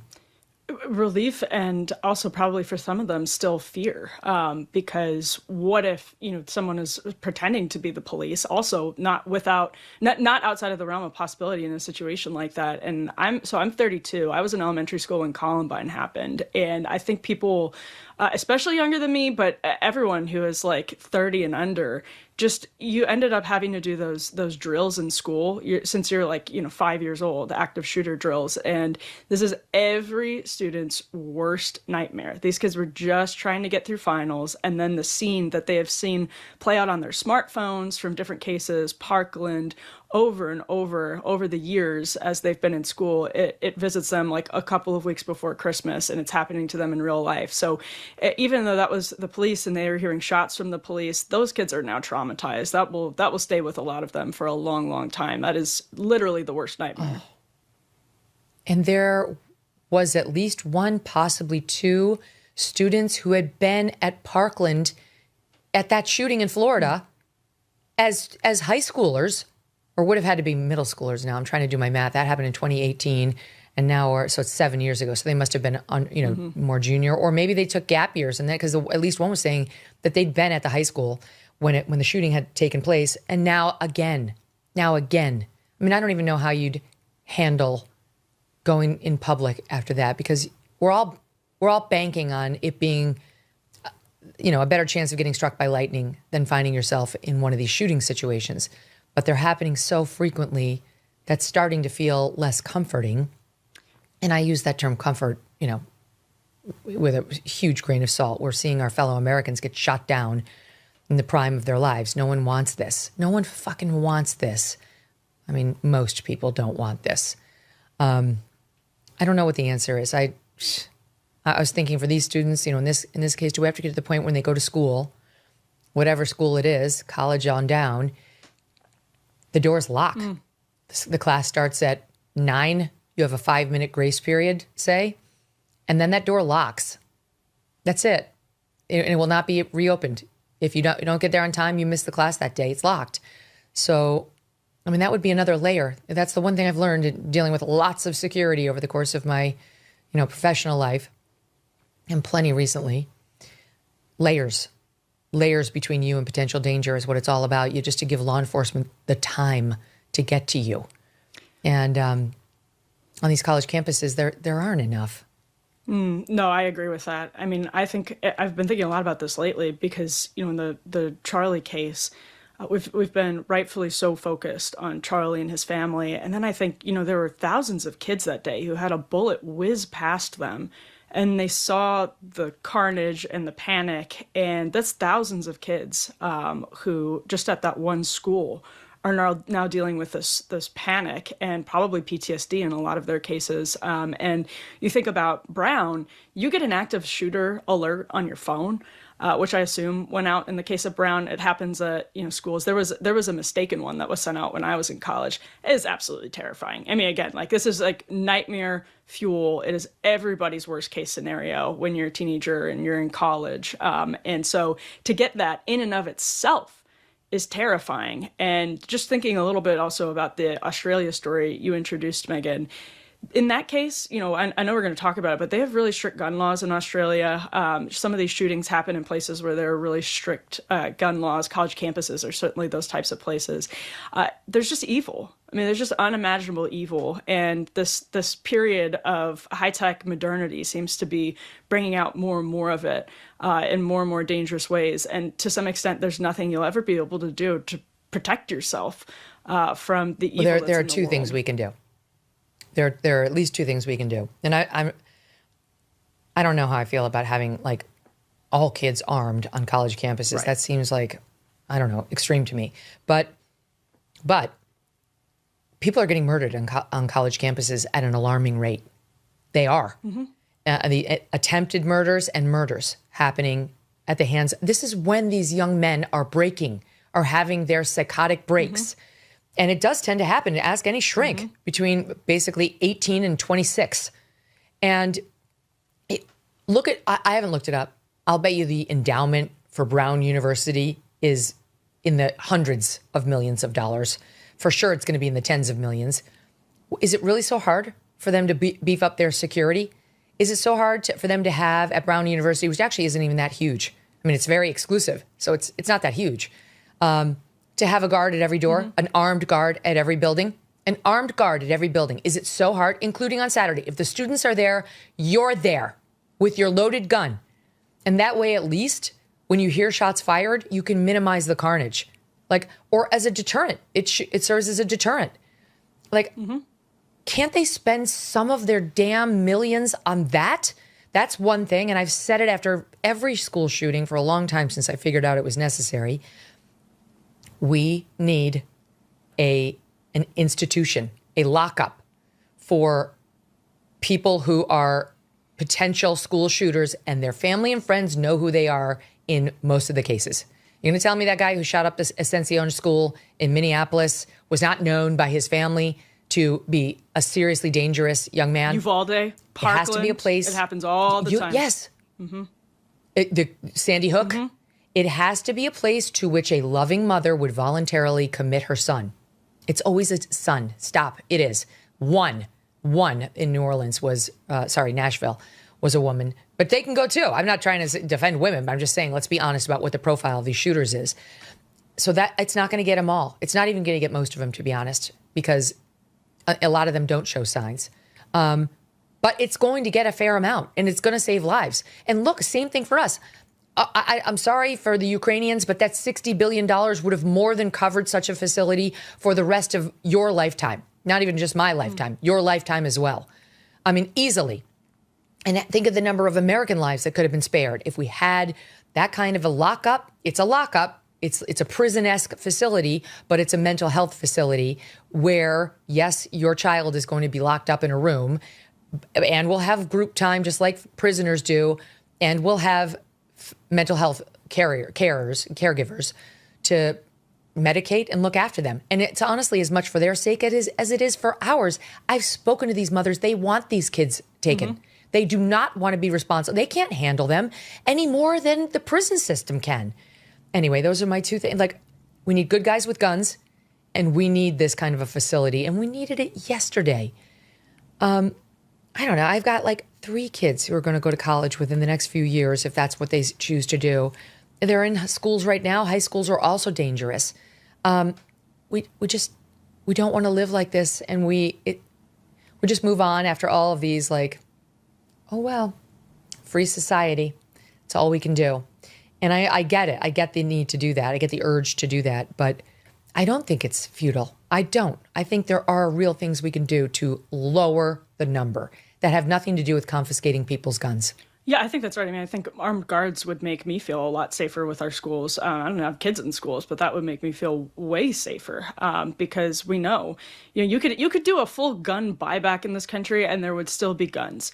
And so long as there are these mimetic copycat type events that have been happening for 20 years now, deal with it and put armed guards in schools. Absolutely. And on top of that, the institution, a lot of them. And the institution point is so important. I mean, it is beyond obvious to everybody that particularly young men are in a mental health crisis. And one of the best prophylactics in that case is having strong civil society and social safety nets, and people noticing red flags in their community and doing something.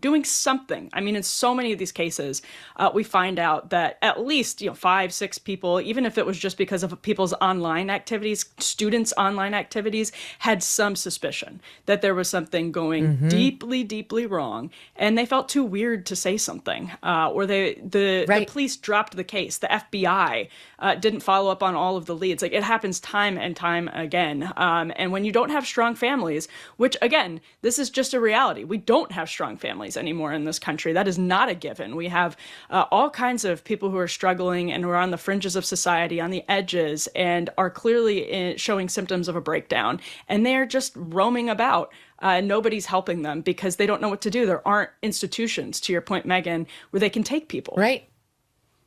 We don't know what to do with them. Society doesn't know what to do with them. And I've spoken with therapists before, psychiatrists, psychologists, who say you really can't therapize someone out of sociopathy. Like, if you're a sociopath, you're a sociopath. There's no real treating it. I mean, some people get away with teaching their child who's got sociopathic tendencies, like how to behave, what the proper response is when you hear that someone has died. It's not to laugh. It's to shed a tear or say, I'm sorry, or be stone-faced. They can learn those things. And I've spoken to mothers who have had to do this with their children. But by and large, what these mothers who they're dealing with at home, they're getting threatened by their kids. The family cat gets killed by the kid and so on. They want these kids out of their house. They're worried about their other children. They're worried about themselves. They understand that this problem, as soon as the child has reached the size of a mature adult, is beyond their capacity to handle. Debbie Murphy tells me that the Brown endowment is $7.2 billion. Oh my gosh. $7.2 billion. Get a fucking guard. It's ideological. Get a guard. I'll bet you, I love to take a look at like SMU. And what's the number of armed guards on the campus of SMU versus Brown University? One of, if not the most progressive campus in America, where I'm sure many, many classes are devoted to bashing the Second Amendment and guns. Get a good guy with a gun. Don't be ideologically opposed to it. It literally can save your life. All right, let's keep going. Let's talk about Rob Reiner next, and we'll get to Australia after that. So this shocking, shocking crime, this is an American icon. I mean, you're not going to find people much more famous than Rob Reiner, much more accomplished than Rob Reiner, much more wealthy than Rob Reiner, living in one of the most exclusive suburbs in America, Brentwood, which is, of course, where O.J. Simpson killed Nicole Brown Simpson. Brentwood is a beautiful suburb of L.A., and he and his wife, according to reports, had their throats slit and also suffered multiple additional stab wounds, which, of course, suggests crime of passion. It's not a robber. A robber doesn't slit your throat. A robber doesn't kill you, by the way. That's like TV shit that people just use to excuse their murder. It was a robber. No, burglars burgle and get the hell out. And if they meet the homeowner, they run. These are generalizations. So this was, according to the authorities now, the couple's son. They met while they were filming When Harry Met Sally. She was a well-known photographer. People are pointing out she shot the cover of Art of the Deal, Trump's book, of Donald Trump. And she worked on When Harry Met Sally, which Rob Reiner directed. A great movie, by the way. A great movie. And by the way, so another example, like Billy Crystal starred, Meg Ryan too. Billy Crystal's definitely leftist. So is obviously Rob Reiner, he was. That wasn't in When Harry Met Sally. They didn't inject their politics into their movie making like they do with everything today. You know, there was a golden era where no matter what your politics, your movie wouldn't reflect it. You just told a great story. And When Harry Met Sally was a great story. We actually we pulled a clip of it. I'll show it just to honor Rob Reiner because it's one of the great films that he made, so many to choose from. Princess Bride, another one. This Is Spinal Tap, another one. Misery with Kathy Bates and James Caan, another one. A Few Good Men, my God, like one of the greatest films in American history. But here's one I asked the team for from When Harry Met Sally. It always makes me laugh when they were playing Pictionary with their friends. It's a monkey. It's a monkey. A monkey see, monkey do. It's an ape, going ape. It's a baby. Planet of the Apes. Planet of the Apes? You just said it's a baby. How about Planet of the Dopes? It doesn't look like a baby. Look at that big mouth. Mick Jagger is a baby. Baby ape. Baby ape. Stop with the apes, would you please? Baby's breast. Baby. Rosemary's baby's mouth. Baby.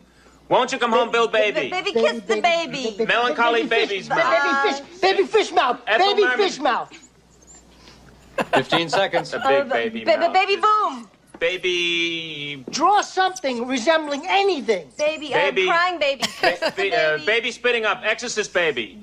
Baby. Yes, sir, that's my baby. No, sir. Don't mean maybe. That's it. Time's up. Baby talk. Baby talk. What's that? That's not a saying. Oh, but baby fish mouth is sweeping the nation. I hear them talking. So funny and such a great film. And Rob Reiner was behind it. He directed it, and that's where he and his wife, Michelle, met. 10-year age difference between them, and went on to have 3 kids. He had one adopted daughter as well from his first marriage to Penny Marshall, also known as Laverne, from Laverne and Shirley. And so he had 4 kids, and he had 2 boys with Michelle and a girl. The girl was Romy. The boys were, I think, Jay and Nick. And Nick had serious problems. From the sound of it, his whole life. The reports are that, I think it was Romy. They said his daughter, though, to be honest, it could be the daughter from the first marriage, but I think they said it was Romy, found the bodies. And, I mean, this poor girl walking in and seeing her mom and dad with their throats slit and multiple stab wounds. She reportedly, according to TMZ, was the one who called the police and said, look inside the family. And that's a nice way of saying she turned her brother in, that he was her first suspect. And when you hear this reports, Emily, about the family, you understand why she knew that indeed it was Nick, as the police now say it was. Innocent until proven guilty, but he is in police custody with $4 million bond. He apparently had problems right from the start. And there's an interview on the Daily Mail with the family yoga instructor, which may sound weird that they had a family yoga instructor, but A, Hollywood and big wealth, but B, I think it was because of Nick. So he was apparently like a very tough kid, very tough child. The yoga instructor telling the Daily Mail about how he would scream. He would just come into rooms screaming bloody murder and required endless amounts of attention. And like, if you didn't give it stat, you were going to pay for it. And so she was an attempt by the parents to bring some calm into the child's life, like get him to have a moment of zen and like connect with like his meditative spiritual side and do something physically taxing, which also can be good for whether it's a pet or a child. You know, that actually can be good for calmness. And she said it was just very tough with him. And was she the one who wrote the book, Little Nicky? I think she was the one who wrote the book based on him and how a family hires a yoga instructor to help him through it. But it sounds like he never got through it because by age 15, he was addicted to drugs. He was in and out of rehab 17 or 18 times from age 15 to now he's 32. So that's 17 years in and out of rehab over and over and over. And he was so problematic that he and Rob Reiner, his father, made a movie about a father and son where the son is addicted to drugs. It was called Being Charlie. And here is a shot that we pulled from it, a clip, shot 10. Jesus, Charlie. The fuck are you doing? Hey, Dad. It's great to see you. You know, I decided to stop by. Oh, yeah. Yeah. So you want to live your life, huh? Messing things up so that Daddy has to clean up after you? Clean up after you? Yeah. If it's not smashing a church window, it's stealing a car. If you're not stealing a car, posting a video. Video? What are you talking about? It's all over the fucking internet. What, are you gonna deny that now? Adam. Oh, yeah, sure. Keep blaming other people for your shit. Why can't you just be honest and own something for once? Honesty, great. I'm really glad you brought that up, Dad. I am, because, I was never a big fan of your pirate movies, but that sociopath you played on the phone with that Utah bullshit, that was spot on. You left me no choice. Oh, no choice. You're gonna talk to me about You've had plenty of fucking choices, yeah, Chad. rehab or jail. Quite a wide selection there. You're really gonna do this? It's really chilling now knowing that Rob and his son Nick were behind it, that they wrote it together. Rob directed it, but there's a clip of him saying, I learned that while I was the most experienced director on that set and most experienced person in movies, I was not more experienced than my son in this world. And that I had to listen to him about certain scenes and so on.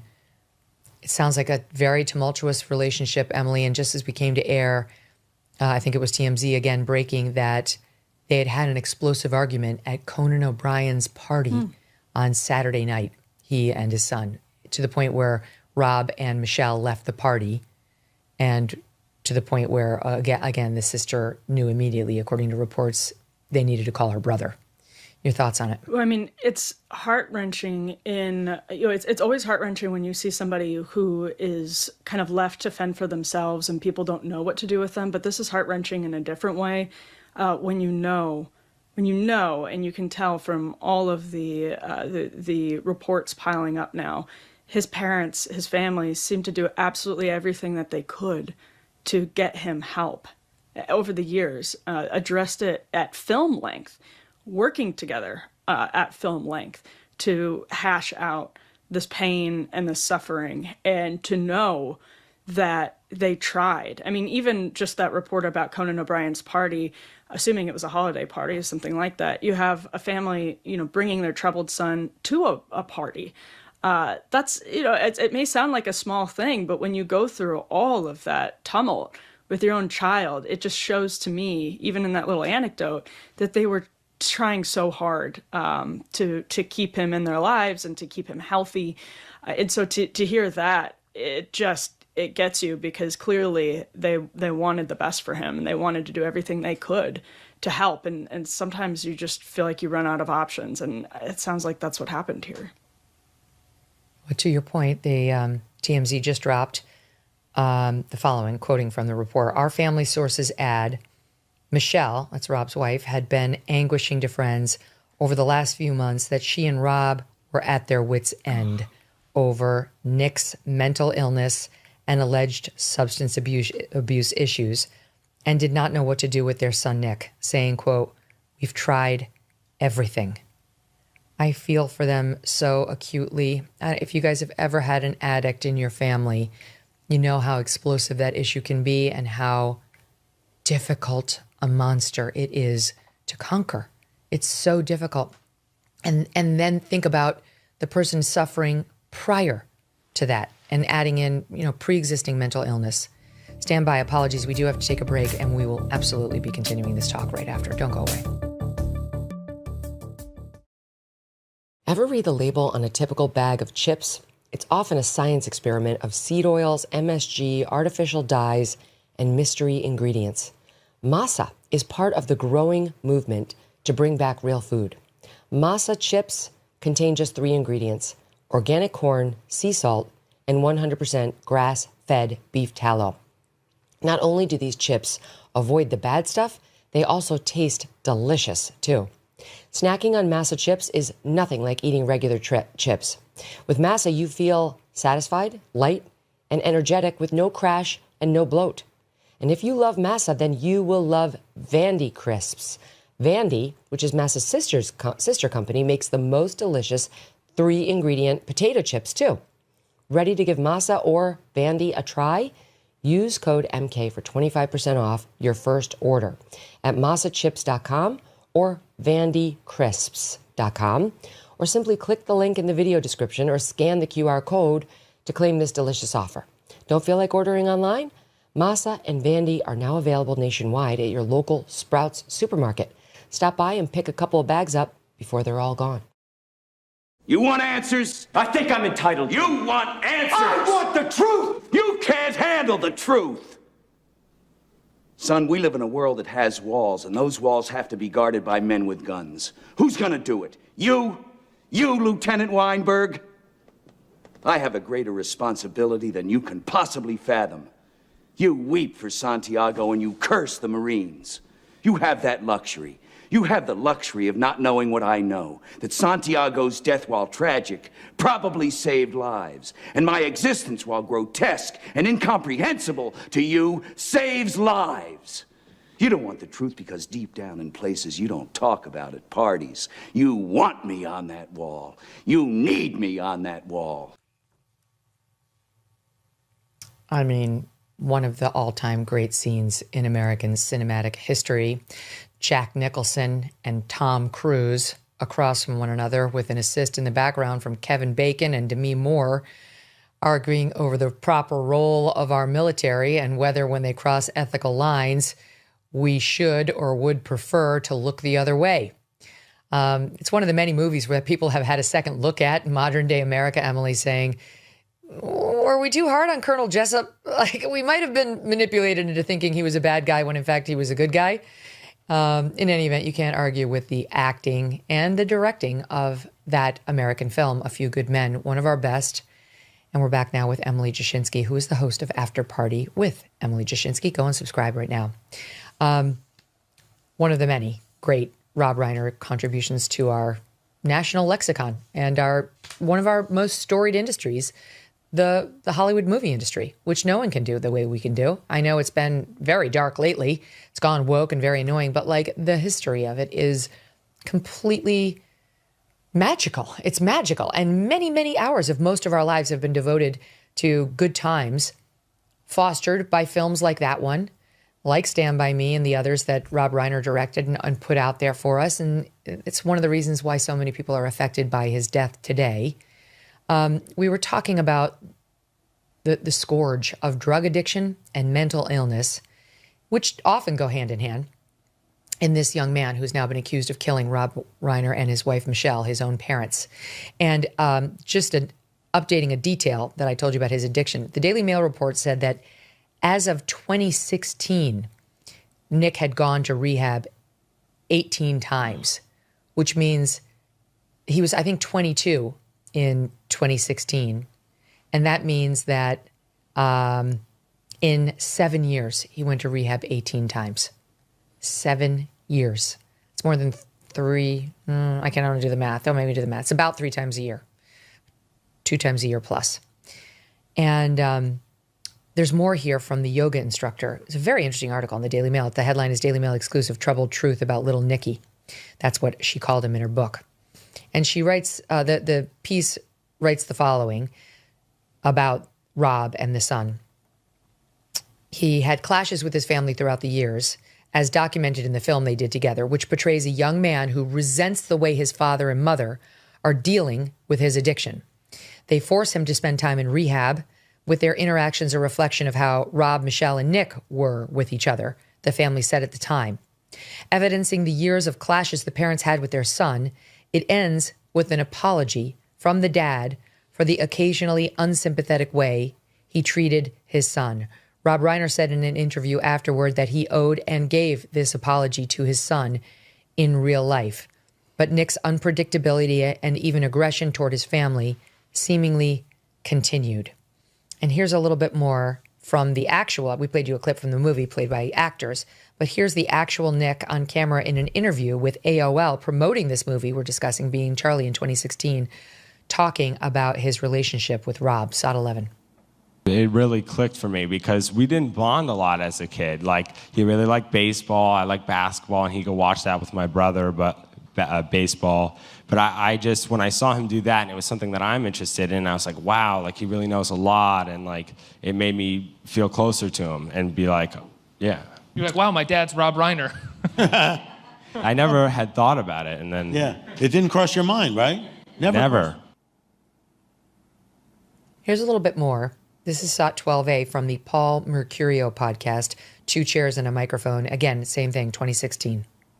We both learned what each other went through during that time, but really the thing I took away from it was I got to see him in his element, sort of directing and doing all these things. And when I said that in the past, people would be like, well, weren't you on movie sets before? Yeah, but it's different because it's something I wrote, it's my dad, and it's something that we're collaborating on. And I saw he has sometimes a hard time expressing himself through just conversation, but through his efforts. What do you mean by that? Because it seems like he's very expressive through conversation. Well, we're on a show right now, but... Oh, really? No, but he's I'm pretty quiet. He's quieter, but he listens. He's a great dad, and like I just mean that like he's best explaining himself when he's in his element, making a movie, showing how much he cares through that. There's a lot in there, Emily. You know, you never know what goes on behind closed doors and how people are, and you have a son there frustrated at not being able to effectively communicate with his own father for whatever reason, you know, that his father couldn't express himself in the way the kid needed. I'm not blaming Rob Reiner, and we're just taking a look at the relationship here, given what's happened. And so while you might think he's an expressive guy and actually kind of gifted at expressing himself, given the movies, he certainly didn't seem to have a tough time expressing himself politically. It's different with your kid, and certainly different with a kid who is, in a way, special needs.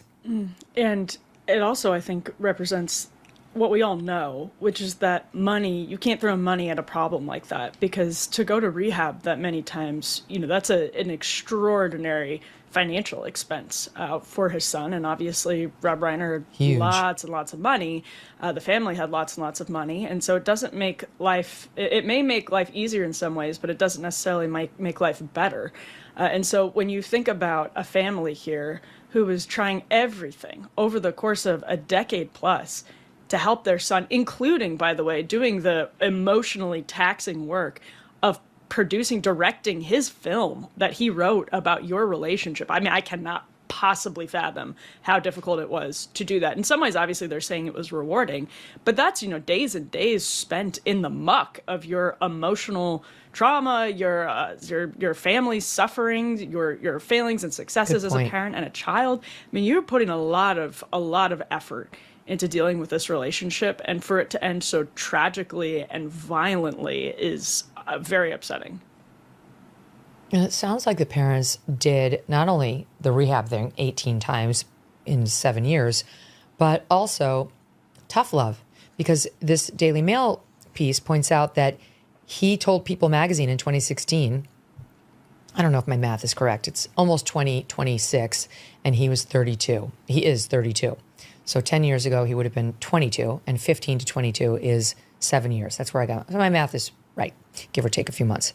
He told People magazine in 2016, Nick, the son, that he wound up homeless. Okay, again, this is when he was 22. He said, I've been homeless in 3 states because I've repeatedly refused treatment. But he says, I've since been on the mend. I was homeless in Maine. I was homeless in New Jersey. I was homeless in Texas. I spent nights on the street. I spent weeks on the street. It was not fun. If I wanted to do it my way and not go to the programs they were suggesting, then I had to be homeless. In other words, they did tough love. That's what he's saying here, that the parents said, we are not going to fund your life, your apartments, your landlord, your bills until you get help. And honestly, we've been through this in my own family. I've talked before. Like, I've had somebody I really, really love dearly, severely addicted to prescription drugs. And you really do wrestle with, like, what do we do? Do we try to save them? Do we do hard love? And there was a divide in my family over. I mean, I've said it's my sister who's since passed, but my brother and I were much more like, Mom, we have to do hard love. We have to let her hit rock bottom. And it's much different for the parent who, my mom did not want to allow that to happen to my sister. We had no money like the Reiners do, but I can relate to these struggles. And the person you love is in there. They're not dead.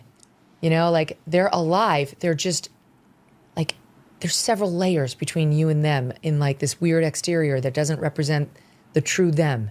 And you get angry at these drugs and you blame the drugs. And it's like, you so desperately want the drug addiction to go away because then the person will come out again.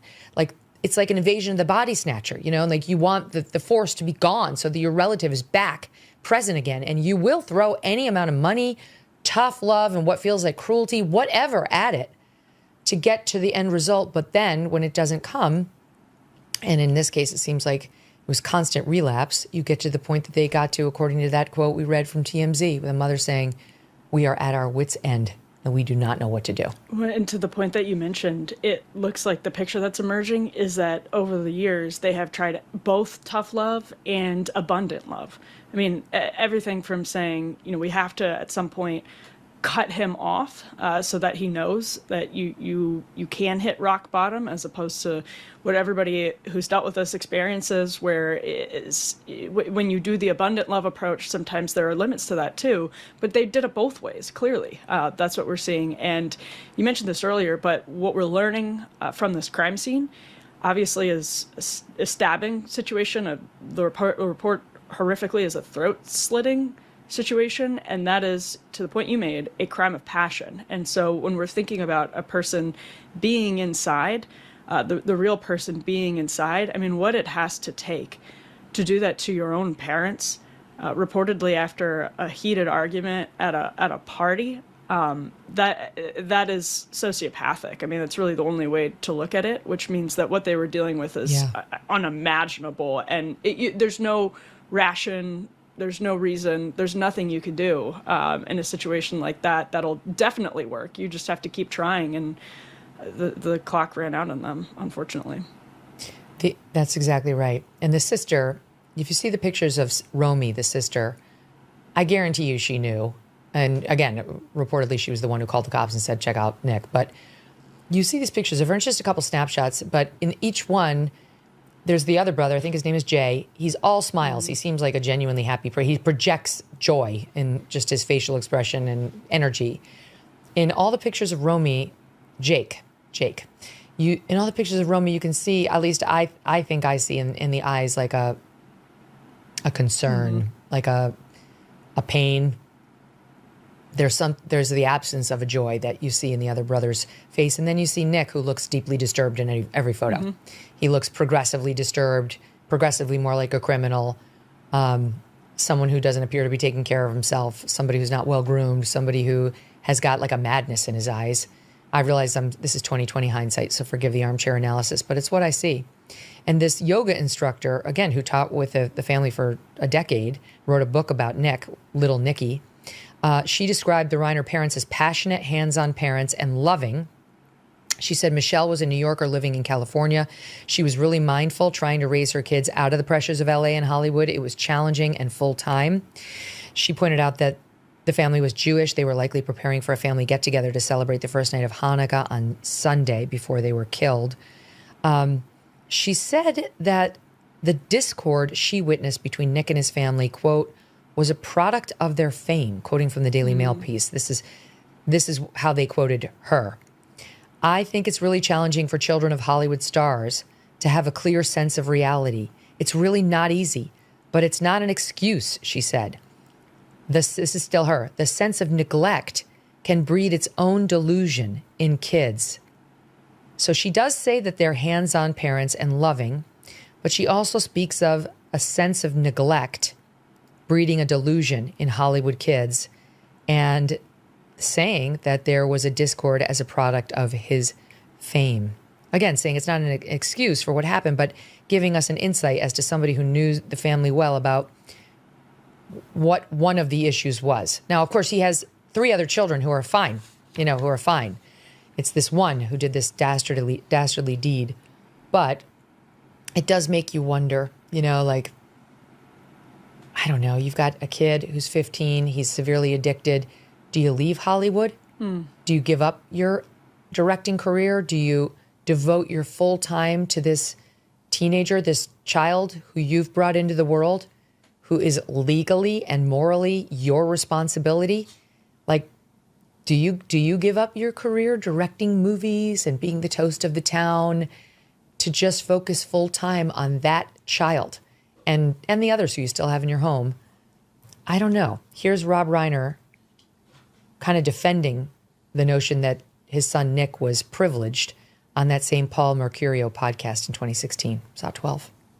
It's not hard to reveal that stuff. It's only hard to reveal that stuff to then get told you're a spoiled white rich kid, and it's like, okay, maybe all these things. Well, who would say that to you? Not your dad. No, the but world. the world, Listen, I had to talk to him about this. Listen, I know what it's like to be the son of, and to have people assume certain things about you, and it's very, very difficult. Well, how did you handle that? Well, I mean, obviously you didn't go to drugs, but you must have had those issues. Your father's an icon. In the 60s, there was plenty of drugs around. Yeah. But you just have to know what you do, and that you have to block out all that extraneous noise. And it's hard for him because this is the first time. He's, all of a sudden, there's a lot of attention. People are talking. Yeah. And, he has the double whammy. He's got me and he got his grandfather, and they're going to say whatever the heck they want. But they don't know. They don't know what he's experienced. They don't know what he's gone through. Yeah. They don't know why he's done what he does. And, and it's pretty dumb, pretty ignorant of people to say just because you're born and you have money and that doesn't mean anything. I don't know, Emily. What do you make of all that? I mean, in all of the clips that you've played of them on this press tour together, the son looks deeply uncomfortable, which is understandable. Nick looks deeply, deeply uncomfortable. And that line from apparently the family yoga instructor in the Daily Mail about struggling to cope with fame. I mean, I was doing the math. He would have been born in the early 90s, probably like 1993. So honestly, that's arguably the height of Rob Reiner's power and fame. And so he's born into that. Which is just that time to be a toddler, then to be a teenager. I mean, it had to have been enormously, enormously difficult. And I think that's what they're kind of getting at is that, people look at somebody in that position as privileged and spoiled and all of that, which they are, but that brings with it its own special bag of suffering and difficulties and all of that. And when I saw that first clip that we played from this press tour, he mentioned when the interviewer said, "Your dad's Rob Reiner," sort of like, "Isn't it amazing? You got to learn that your dad is Rob Reiner." He did not seem to find it nearly as amusing as the interviewer kind of set him up to express. It looked like he looks like he was struggling with a lot of resentment. And again, it's armchair quarterbacking, but I feel like it's just jumping off of the screen in those interviews, sadly. God, it reminded me so much of, it was late last week. You know how you scroll your phone in the morning? I know we're not supposed to, Gary Brecka, but I did it. And this video was fed to me on my Instagram of Presley Gerber, the beautiful son of Cindy Crawford and Randy Gerber. He's a businessman and came up with George Clooney with Casamigos Tequila. And they've got more money than God and very good genes, thanks to Cindy. And they have 2 children, Kaya Gerber, who's a very successful model, and Presley Gerber, her brother, he's the older, who's also a model. And deeply troubled. We had seen him in the past, like, get a facial tattoo, which, by the way, is not visible in the video I'm about to show you. Maybe he's had it removed. Maybe that was BS. I don't know, but he had a facial tattoo, it looked like, for a while. And he has been in and out of rehab himself, and now is posting, I guess he's clean and sober at the moment, and he's posting something like Mental Health Mondays posts on his Instagram. And he, too, he's only 26 years old, very young. And I could not believe the level of issues that he espoused of his own in what's like an 8-minute video. We cut it way down just to give you a feel. Watch this, SOT 12B. Long story short, where I'm at currently, 3 classes of medications. 4. Blood pressure, opiate, benzo, antidepressant, Xanax, when the panic attacks are really, really bad. The Valium, I take a little bit in the morning, or not, I don't know if it's a little or a lot. Antidepressant-wise, mirtazapine, and then I take prazosin, also used to treat night terrors and PTSD, and ketamine drips. I definitely use that more than I should. Sometimes it's not in a clinical setting. In a way, he's a walking time bomb. Presley says he is now 5 months alcohol-free and wants to wean off these drugs, but getting help from his doctors hasn't been easy. Once you start taking them, if you don't take them, the quote-unquote withdrawal from certain medications. That was a clip from Entertainment Tonight talking about how, he wants to get off of all of this, but he can't. That's what he talks about in that clip. Like, I don't even know how to begin to get off of all these. And he also talks about being in and out of rehab. I think he said 7 or 8 times, and he's only 26.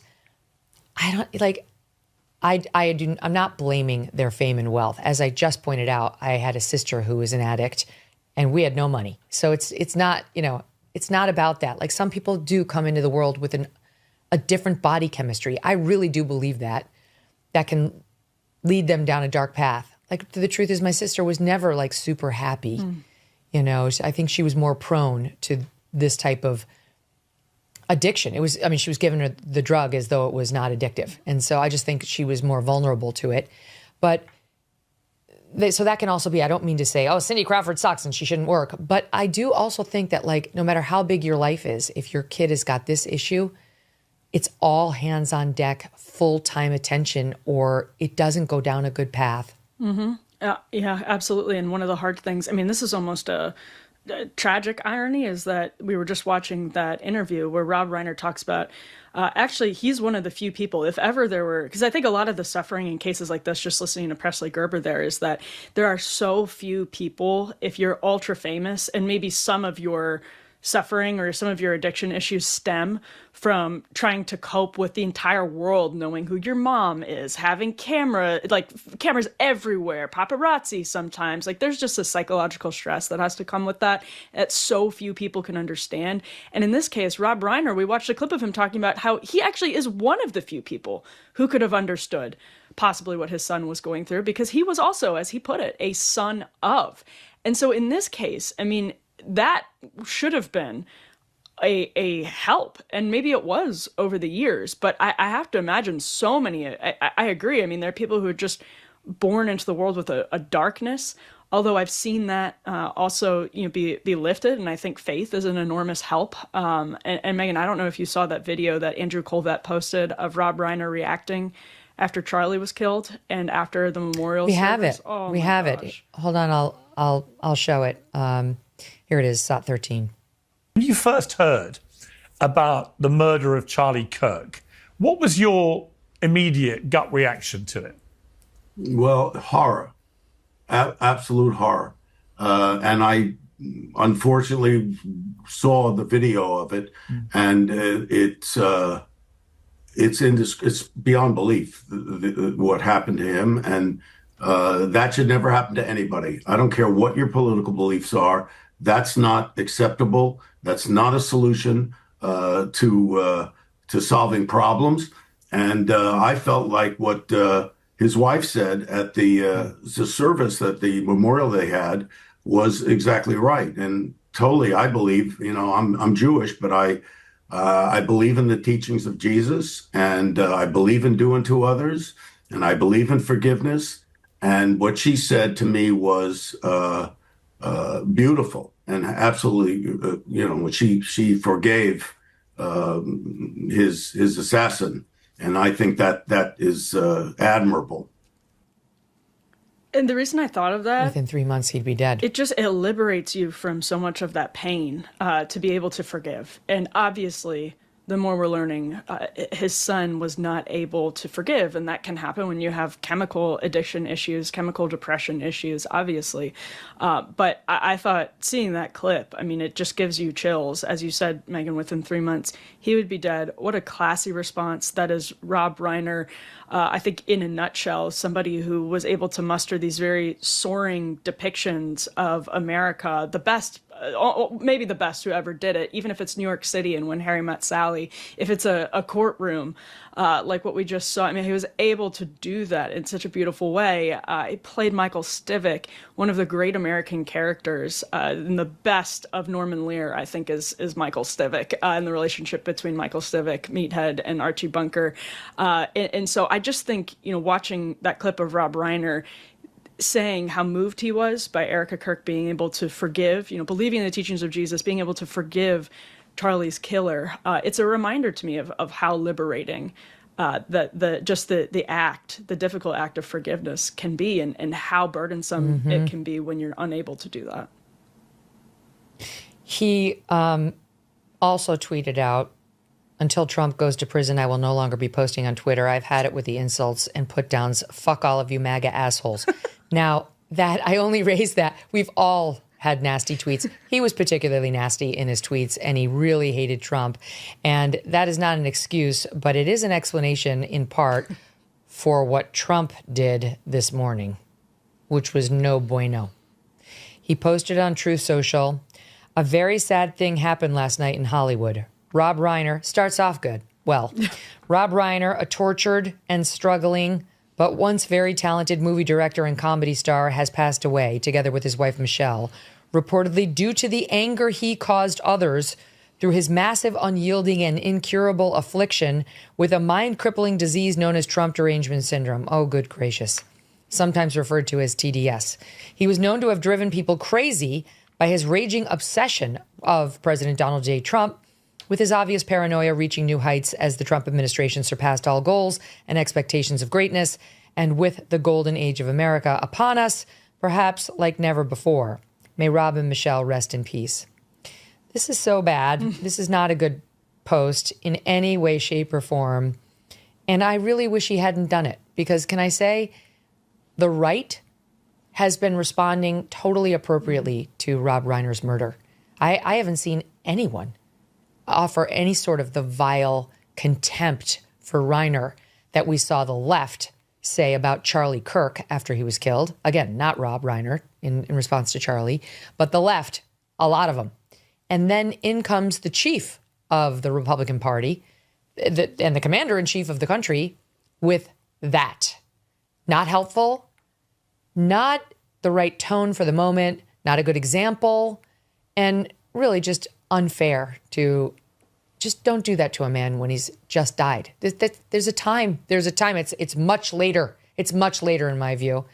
There are a lot of people say, oh, you talk about, when you're talking about legacy, you can talk about the bad stuff too. Okay, I get it. But like, let's not be petty about the suffering. Like, not only did he died in the most brutal possible fashion with his family completely blowing up. Like, just a touch of empathy, or just say nothing, even though he hated you and you hated him.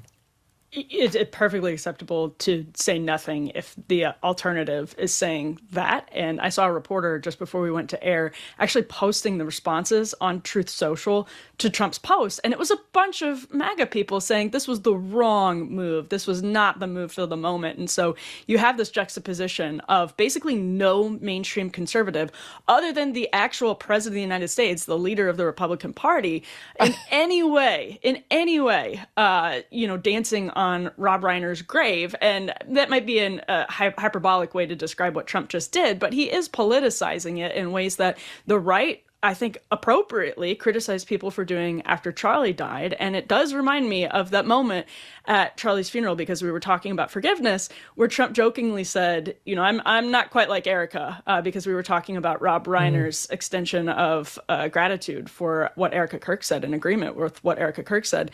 That is not Donald Trump. It never will be Donald Trump. I think it is, to the extent that he's a sort of moral representative that has always posed problems, and it poses problems now, because whether you like Rob Reiner or not, his politics, that post that you read really typified Rob Reiner's approach to politics, kind of a Hollywood liberal who was really had it with MAGA, was looking down on MAGA.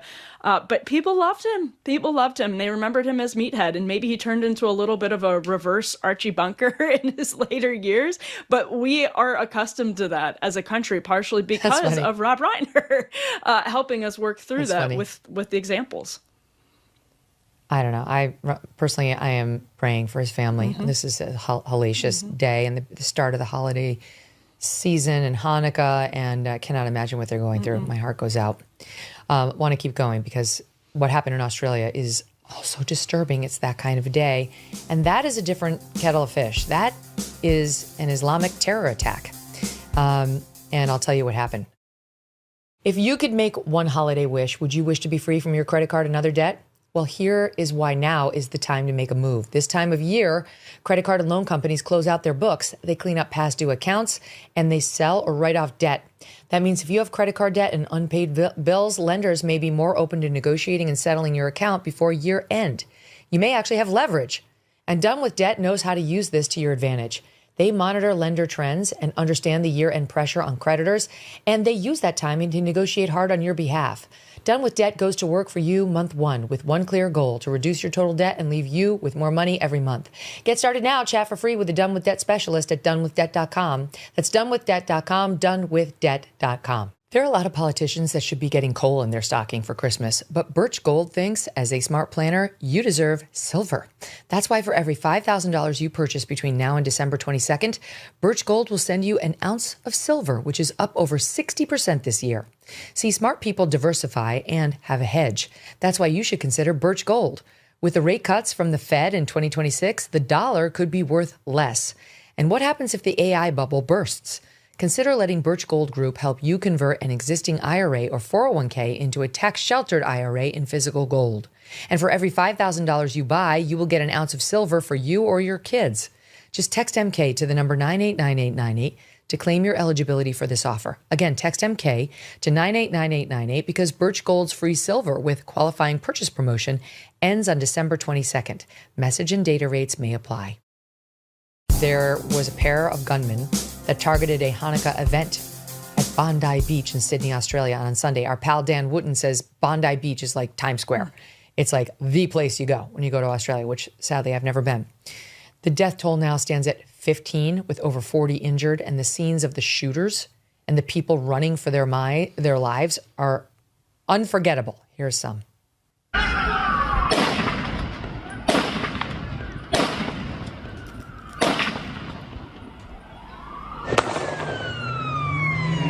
This is dark.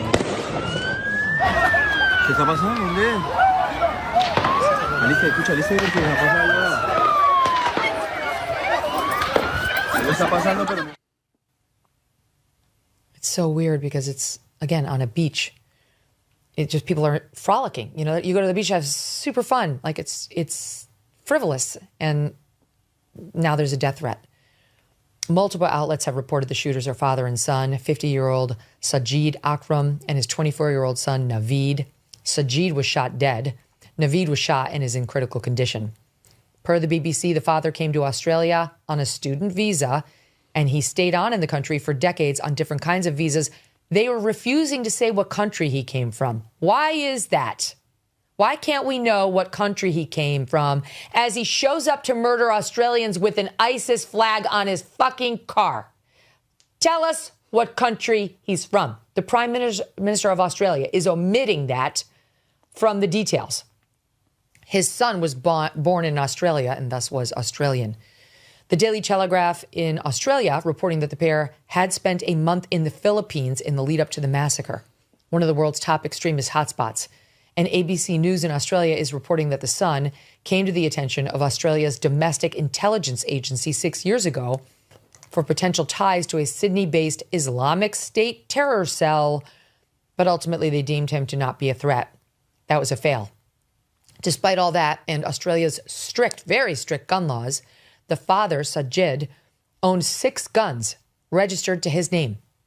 During the shooting, a bystander risked his own life to try to stop one of the gunmen. In this video I'm about to play you will see the bystander, now identified as 43-year-old Ahmed Al-Ahmed, a Muslim father of 2, run at the gunman and strip away his gun. Watch.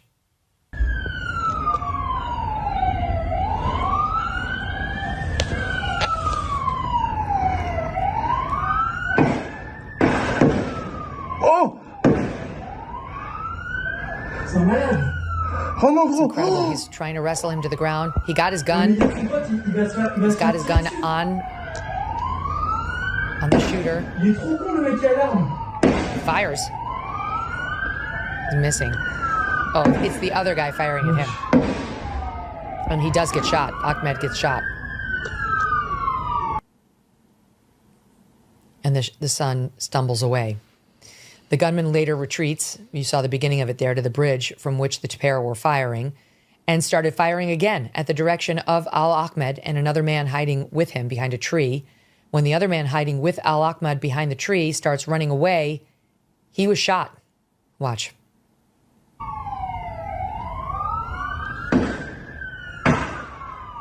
En gros, il a récupéré l'arme du mec qui... Tu sais, il l'avait pris dans sa main. Hiding there.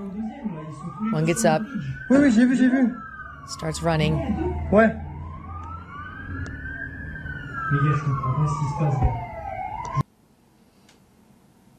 And he got shot. Al-Ahmed now recovering in the hospital. The Canadian Broadcasting Corporation reports he was shot in the hand and the arm. This is a picture of this man who tried to stop what he saw and without a gun just ran in there and tried to disarm we believe it was the son. He's a local fruit shop owner, but did have experience working in law enforcement. His father told ABC, "My son is a hero. He served in the police. He has the passion to defend people. When he saw people lying on the ground in the blood, quickly his conscience pushed him to attack one of the terrorists." And now, Emily, we're learning a lot more. They say that this went on for minutes and minutes and minutes. We hear sirens throughout the video that we've seen. And you can also hear in some of these videos witnesses shouting, "Where are the cops?" It's more than 4 minutes into the video before incoming shots targeting the attackers strike the bridge. And eyewitnesses to the attack say that 4 armed police officers who were there did not return fire. There is video of one female cop appearing to cower behind a police car instead of shooting at the attackers. Maybe there's more to the story. That bystander didn't seem to feel any fear. And this is from a country that has the world's strictest gun control measures, anywhere. I mean, literally the world's strictest. And yet still, bad men who are on the radar of the police, at least one of them, as being connected with ISIS, then I guess it gets moved off the radar and then they go to the Philippines for a month, become further radicalized. You'd think they'd be at least still on the watch list for flights like that. Come back, put the ISIS flag on their car, have 2 more ISIS flags inside their vehicle reportedly, get out with the 6 guns that the dad had, and shoot 40 people. I mean, how does this happen? Australia is obviously already talking about guns, but they should consider that whether it's guns, pressure cooker bombs, or cars, we have seen plenty of car attacks in Europe, actually here in the United States.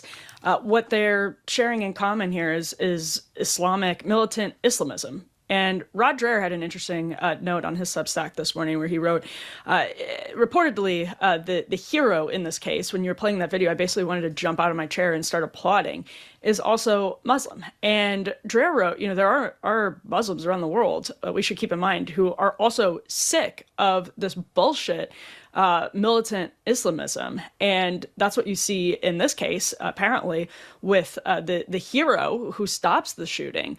But if you're going to talk about guns, there's something so much deeper that political correctness in the West has blinded us to paying attention at the degree. We all know this. I mean, everybody knows this. We've known this for 20 years.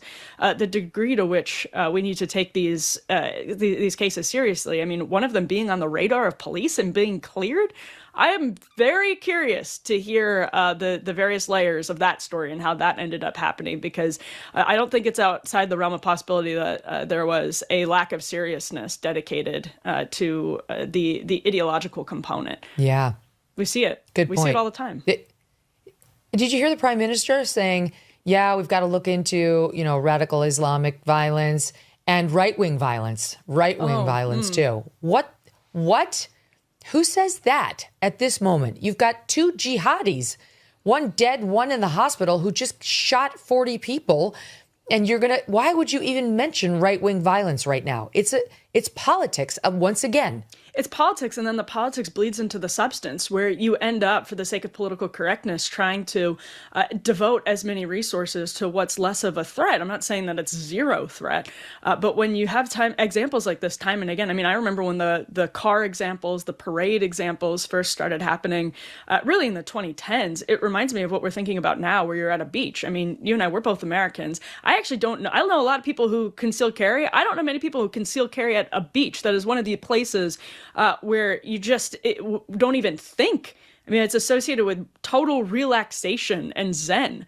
But now you have to. Of course you now have to, just like we've had to start putting up these stanchions during parades, Christmas parades, and to be aware of cars. I mean, it's all rooted. All of these cases over and over again have all been rooted in the same ideological poison of militant Islamism. And to even, gesture at right-wing violence in this case suggests not just a posturing, but also something that's going to happen in the substance of law enforcement in Australia, which, again, we've seen happening for years now, too.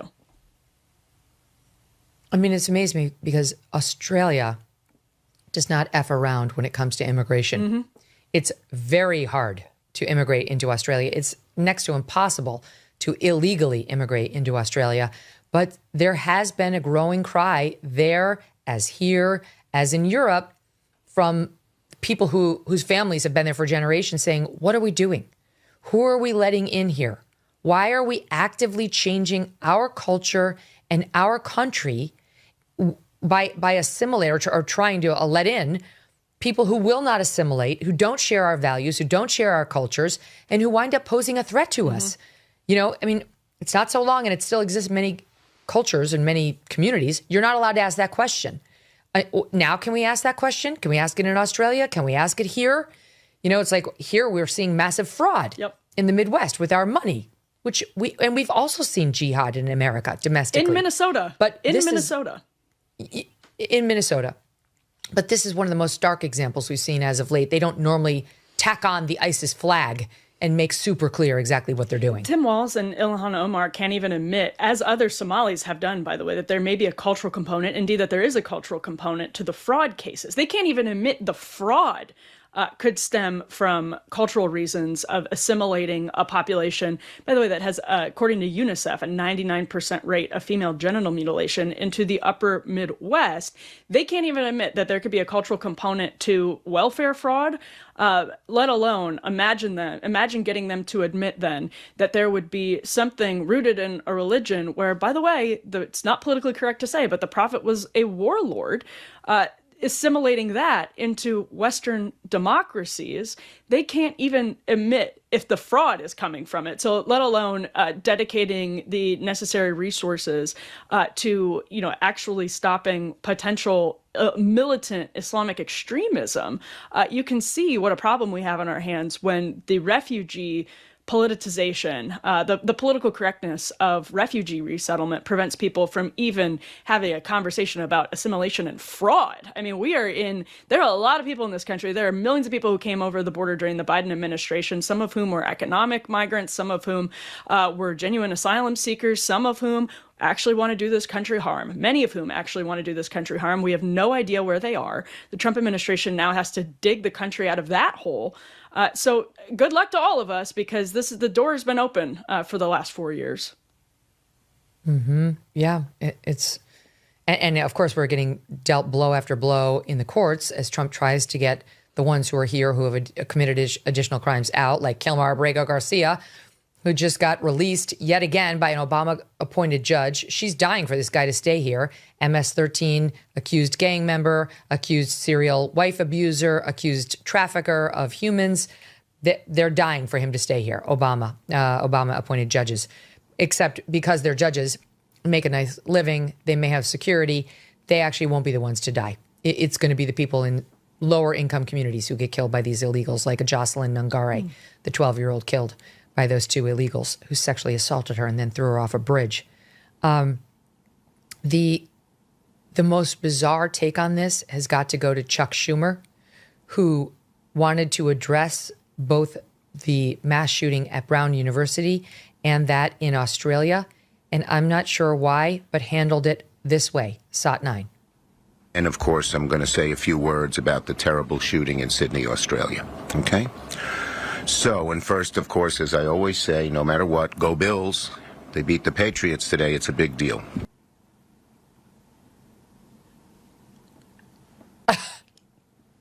I got nothing. What? I got nothing. That is a career politician. How bad do you have to be at your career to say that? It's amazing. Like, if that had been Trump, that'd be headline news everywhere. Trump's Truth Social was definitely insensitive. No question. We covered that. So was this. What is that? I don't care if you like the bill. Who gives a shit about the bills when you, as a lawmaker who has real responsibility for keeping people safe, are supposed to be speaking to teenagers dead at Brown University and kids from 10 all the way up to adults of 87, including a Holocaust survivor, dead at the hands of ISIS extremists while sunning themselves on a beach in one of our closest allies. Like, what the fuck? Who goes with Go Bills? He represents one of the most Jewish, dense Jewish populations in the world. And on top of that, right. Rhode Island is not that far from New York, and there is a suspect who is not in detention. There's somebody who is actually, there's a perpetrator. I shouldn't say suspect. There's a perpetrator. There's somebody who committed this crime, a violent murderer who was on the loose in New England. So on so many levels, that was just the worst possible response from Chuck Schumer. You know his staff is behind the cameras just absolutely cringing. He also doesn't care about the bills. I'm sorry, Chuck Schumer doesn't care about the bills outside of politics. So that kind of makes it even worse. It's like he's trying to posture as like manly New York bro and can't even do that right. All right, but his is not the worst response. Speaking of politicians, the worst response has to go to Chris Murphy. And this is about Brown University, which he tried to blame on Trump. Watch this. Not shocking, because over the last year, President Trump has been engaged in a dizzying campaign to increase violence in this country. He is restoring gun rights to felons and people who have lost their ability to buy guns. He eliminated the White House Office of Gun Violence Protection, and he has stopped funding mental health grants and community anti-gun violence grants that Republicans and Democrats supported in that 2022 bill. So he has been engaged in a pretty deliberate campaign to try to make violence more likely in this country. That is unhinged. You're right. That's worse. The gall. Right? We used to have like some standards where we wouldn't do that shit. Like unless you had clear evidence, the guy was like, I got my gun thanks to Donald Trump doing X. You would never say that as a journalist, never mind a senator, a sitting U.S. senator. Caution to the wind. It's Trump's fault. And by the way, I mean, I know you mentioned this earlier in the show. We are being careful about drawing any political conclusions from the fact that one of the students who was killed, shot in the face reportedly, was the vice president of the College Republicans chapter. But that caution should have extended for obvious reasons. I mean, this is one of the reasons you don't politicize in the early hours of a shooting like this, because it could turn out, in fact, that this was from a leftist with political motivations. Again, one of the many reasons why Chris Murphy should probably have stuffed his politicization back into the recesses of his brain where it belonged on a Sunday morning show in the middle of a tragedy when the killer is still on the loose. It's just a completely crazy thing to do. With really no pushback from CNN, right. Like Dana Bash, like, okay. As a Western Lensman, who I follow on Twitter, put it, Dana Bash provides an assist for this garbage rhetoric. I'm not offended. No problem. Yeah, sounds about right.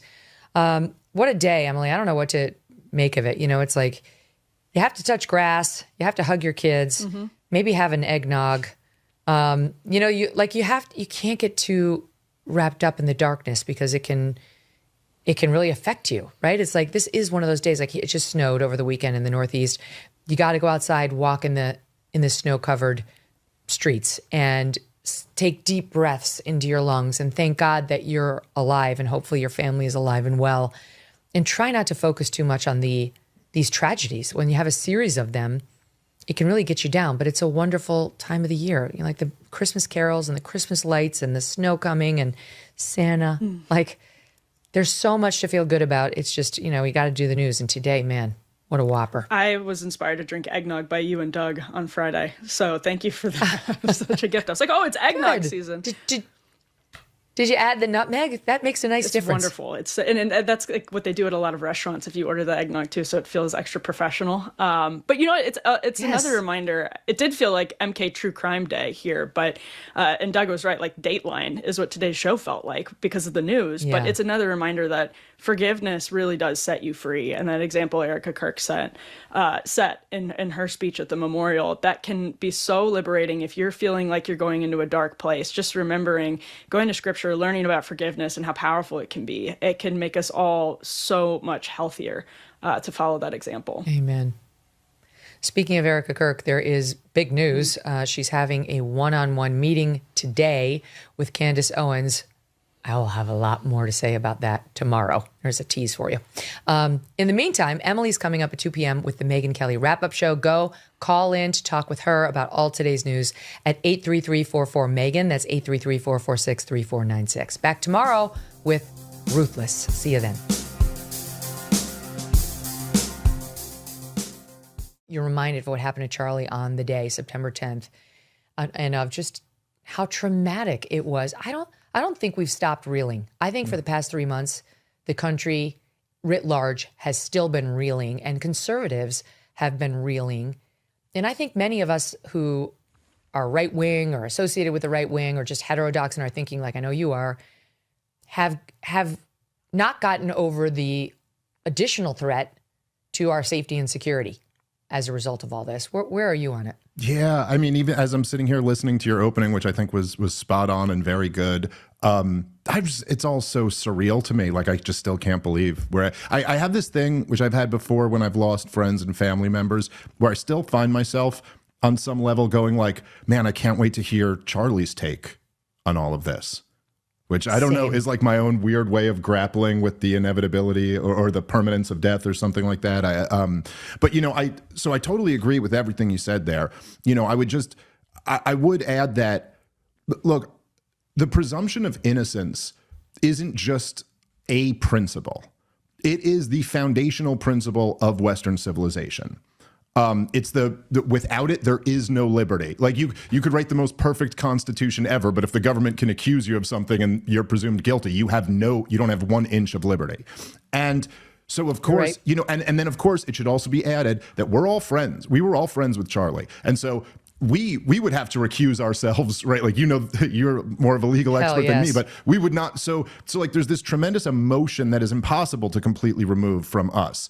And then of course, now, this is not a legal argument, But the crime of murdering Charlie Kirk is so much more than just the crime of murder.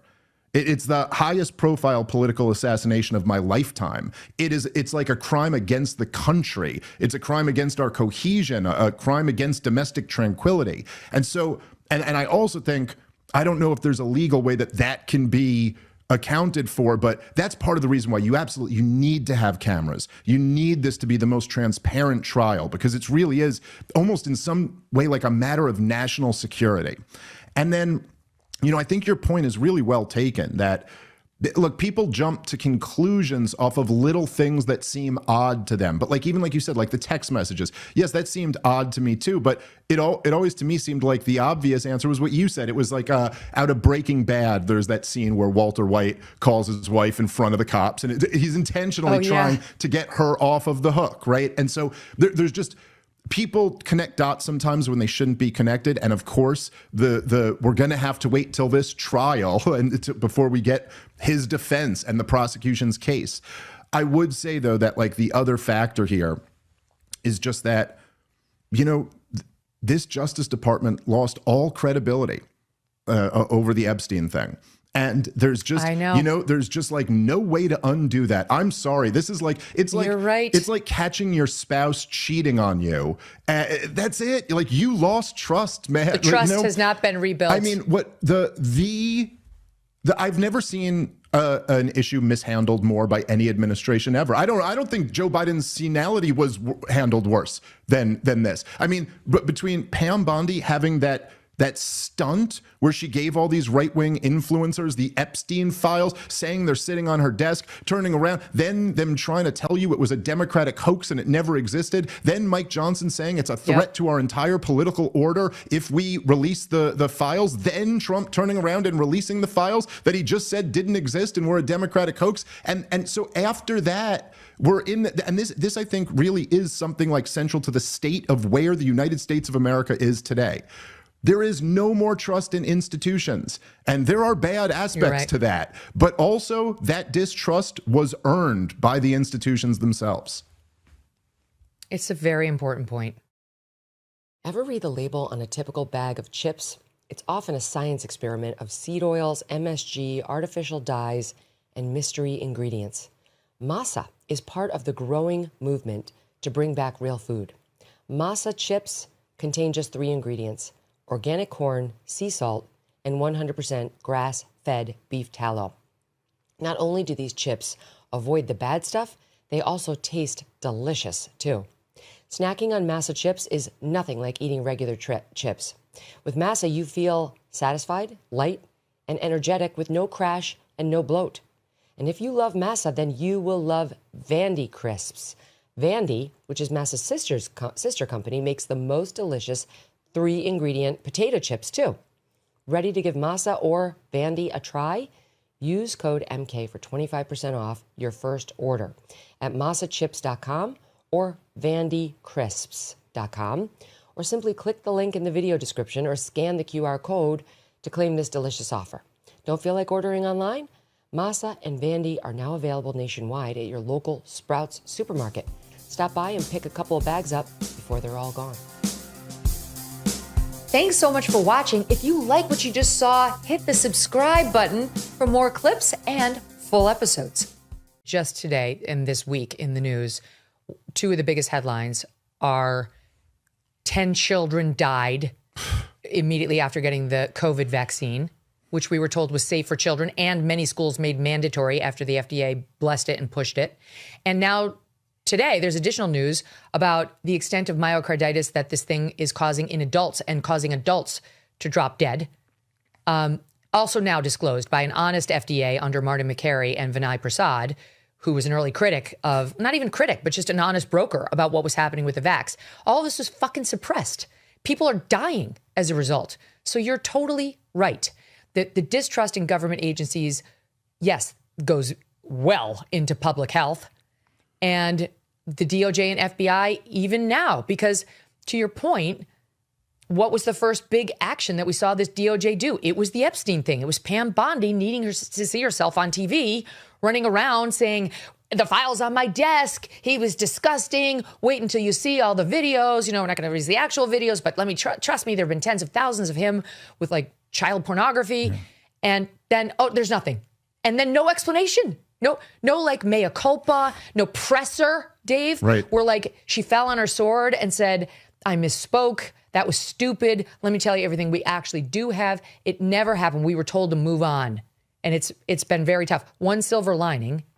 It's not the DOJ that's handling the Tyler Robinson criminal case. It's the Utah state authorities, about whom we know very little. Yeah. I have no reason to trust or distrust them. They haven't crossed me or the public in any way that comes to mind.